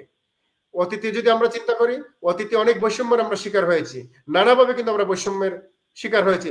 এখন যদি আপনারা বলেন অতীতে তো তা এমনটা হয়েছে, এখন কেন হবে না? অতীতের উদাহরণ টেনে বা অতীতের খারাপ বা দুষ্ট গুণকে যদি আপনারা লালন করেন, সেই লালনের পরিণতি কিন্তু এরকমই হবে। অর্থাৎ বাংলাদেশ, আমার বিশ্বাস, জেনারেশন জেড এবং জেনারেশন আলফা আর কাউকে এভাবে ক্ষমতা কুক্ষিগত করে থাকতে, দুর্নীতিতে আচ্ছাদিত থাকতে, টেন্ডারবাজি করতে, ছাত্র নিয়ে খেলা করতে দেবে না। অর্থাৎ বাংলাদেশ আমার বিশ্বাস হয়তো এদিক সেদিক হবে কিন্তু তলানিতে আর পড়বে না। কারণ প্রফেসর আজাদ খুব সুন্দরভাবে বলেছেন, যদি শিক্ষক তার মর্যাদাটুকু নিশ্চিত করতে পারে, শিক্ষক যদি তার জায়গায় থাকতে পারে, তাহলে শিক্ষকের মর্যাদা কিন্তু পাওয়া যে যায় তা কিন্তু প্রধান উপদেষ্টা নিয়োগের মধ্য দিয়ে কিন্তু আমরা দেখেছি। সবগুলা মানুষ যখন নিরুপায় ছিল, আমরা কার কাছে বাংলাদেশকে তুলে দিব? বাংলাদেশ কার কাছে নিরাপদ? বহির্বিশ্বে কে বাংলাদেশের পতাকাকে উজ্জীবিত করতে পারবে, কে হতে পারবে আলোকবর্তী? সেই নামটাই ছিল একজন শিক্ষক, ডক্টর ইউনূস। অতএব শিক্ষক যদি শিক্ষকের মর্যাদা রাখতে পারে, শিক্ষক যদি মানবিক হয়, শিক্ষক যদি সামাজিক হয়, শিক্ষকের মাঝে যদি বৈষম্যমূলক আচরণ না থাকে, শিক্ষক যদি নিজেকে সবকিছুতে নিজের মধ্যে নিয়ে না আসে, অর্থাৎ সবগুলা ঘটনাকে সে নিজেকে নিজের চরিত্রের সাথে না মেলায়, দুনিয়ার সব ঘটনা যদি নিজের চরিত্রের সাথে মেলাতে চায় তাইলে কিন্তু বিপত্তি দেখা দেয়। অর্থাৎ সমাজে অনেক ঘটনা ঘটছে, সেই ঘটনাকে নিজের মাঝে না মিলিয়ে আত্মসমালোচনার মাধ্যমে যদি নিজেকে পরিচালিত করে, বিশ্ববিদ্যালয়কে পরিচালিত করে, শিক্ষা প্রতিষ্ঠানকে পরিচালিত করে, স্কুলকে পরিচালিত করে, আমার বিশ্বাস বাংলাদেশের বাতাসে যে সুন্দর আবহাওয়া বইছে সেই বহমান বাতাস কিন্তু স্থায়িত্ব লাভ করবে। কারণ ইতিমধ্যে কিন্তু আমাদের সবার মাঝে কিন্তু একটা দেশপ্রেমের একটা চেতনা জাগ্রত হয়েছে। ইতিমধ্যে আমরা দেশের প্রতি যে আমাদের মমত্ববোধ, দেশের প্রতি যে ভালোবাসা, সেই টানেই কিন্তু একটা ক্লাস 3-র একটা মেয়ে আন্দোলনে গিয়ে নিহত হয় বা শহীদ হয়। হাজার হাজার ছাত্র পঙ্গুত্ব বরণ করেছে একমাত্র দেশের টানে, স্বদেশের টানে, ক্ষমতার লোভে নয়। আর আমরা যদি ক্ষমতার সিঁড়ি হিসেবে তাদের রক্তকে ব্যবহার করি তাহলে আমাদেরকে আবারও পালাতে হবে না, শুধু এইবার আমাদেরকে বঙ্গোপসাগরে নিয়ে ফেলবে। বাকিরা তো পালিয়ে চলে গেছে, এবার আর রেহাই থাকবে না, আমাদেরকে সাগরে ডুবে মরতে হবে। তাই আমরা চাই আত্মসমালোচনা করি, আমরা ডুবতে চাই না, আমরা মাথা উঁচু করে দাঁড়াতে চাই। আমাদের যে পরিচয় কারিগর, সেই কারিগর হিসেবে আমরা নিপুণ কারিগর হতে চাই, আমরা যৌক্তিক কারিগর হতে চাই। যার হাতের ছোঁয়ায় যেই প্রোডাক্টটা তৈরি হবে সেই প্রোডাক্টটা হবে সার্বজনীন, সেই প্রোডাক্টটা হবে সবার, যার কারণে সেই প্রোডাক্ট যেই সমাজে বসবাস করবে সেই সমাজটা সুন্দর হয়ে যাবে, সেই পরিবেশটা সুন্দর হয়ে যাবে এবং আমরা সুন্দর আগামীর বুর দেখবই, এই বিশ্বাস আমার আছে। এবং আমার এই বিশ্বাস এই কারণেই আছে কারণ যারাই লেজুর ভিত্তিক প্রবণতার সাথে জড়িত তার পরিমাণটা খুবই কম।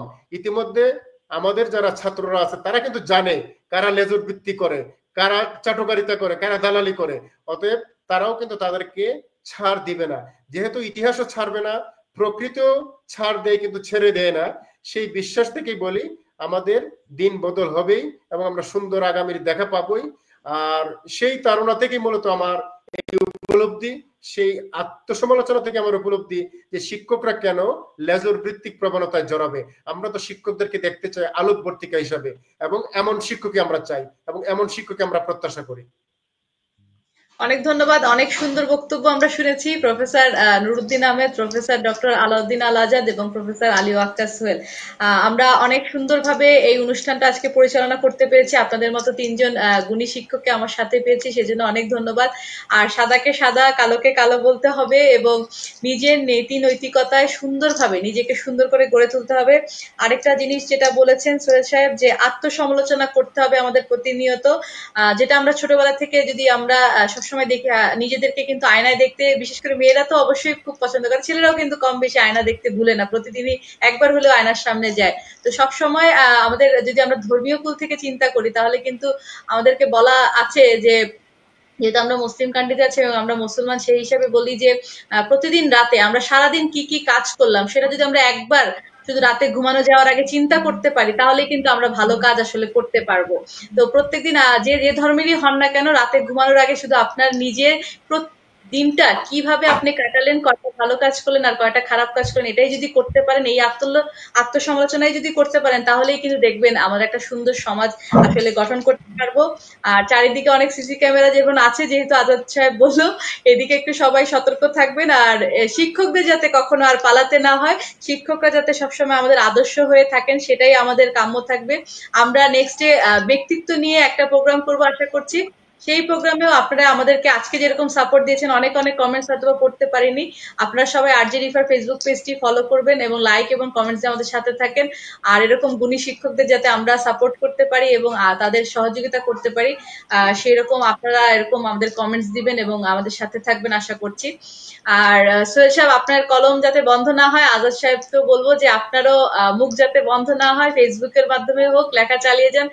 প্রফেসর নুরুদ্দিন আহমেদও ফেসবুকে অনেক লেখালেখি করেন, ওনাকেও বলবো যে এভাবেই লেখালেখি করতে থাকেন। আপনাদেরকে আমরা চাই আপনাদের মতো মানুষজন যদি থাকে পৃথিবীতে, অবশ্যই সমাজটা এবং পৃথিবীটা খুব সুন্দর হবে। আর আমিও চেষ্টা করব ভালো কাজ করে আপনাদের সামনে সুন্দর সুন্দর অনুষ্ঠান আপনাদের মাঝখানে উপহার দিতে। আমাদের রিফাত সোশ্যাল স্টুডিও সবাই জানেন যে রিফাত সোশ্যাল স্টুডিও আছে, সেখান থেকেও যেমন প্রোগ্রাম যায়। কিছু রাজনৈতিক কারণেই আমি ওই জায়গা থেকে এখন আর প্রোগ্রাম করতে পারি না, সেজন্যই আমার আবার আরজে রিফার ফেসবুক পেজটা খোলা। এখানেও কিন্তু কিছুটা বৈষম্যের মধ্যে আমি নিজেও পড়ে গিয়েছি। কোনো একটা প্রোগ্রাম করার পরেই আমার পেজটা লক করে দেওয়া হয়েছে এবং বিভিন্নভাবে হুমকি ধুমকি দেওয়া হয়েছে। তারপরেও আমি আমার কথা হচ্ছে, যেহেতু সোশ্যাল মিডিয়া একটা পেজ বন্ধ হলে আরেকটা পথ অবশ্যই খুলে যায়, সেজন্য আমি আবারও আরেকটা পথ খুলে নিয়েছি। আপনারা এইভাবে আমাকে সহযোগিতা দিবেন এবং ভালোবাসা দিবেন এবং সাহসের সহকারে যাতে আমিও আমার কাজ চালিয়ে যেতে পারি এবং এরকম গুণীজনদেরকে সামনে আনতে পারি, সেই প্রচেষ্টা যাতে চালিয়ে যেতে পারি, সেটা আপনাদের কাছে আমার দোয়া আপনারা করবেন। আর আপনারা অনেক ধন্যবাদ যে আপনারা অনেক ব্যস্ত থাকার পরেও আপনারা আমাকে সময় দিয়েছেন এবং আপনাদের সাহসিকতার জন্য আজকের প্রোগ্রামটা আমি করতে পেরেছি খুব সুন্দরভাবে। সবাই যেখান থেকে দেখেছেন সবাই সুস্থ থাকবেন, ভালো থাকবেন, ভালো চিন্তা করুন, সুন্দর চিন্তা করুন। শুভরাত্রি। আপনাকে অনেক ধন্যবাদ আমাদেরকে ইনভাইট করার জন্য। এসেছি, অভিজ্ঞতা অর্জন করেছি এবং নিজেকে উপকৃত করতে পেরেছি আমার মনে হয়। আপনাকে ধন্যবাদ, কৃতজ্ঞতা প্রকাশ করছি। ঠিক আছে, ভালো থাকবেন সবাই।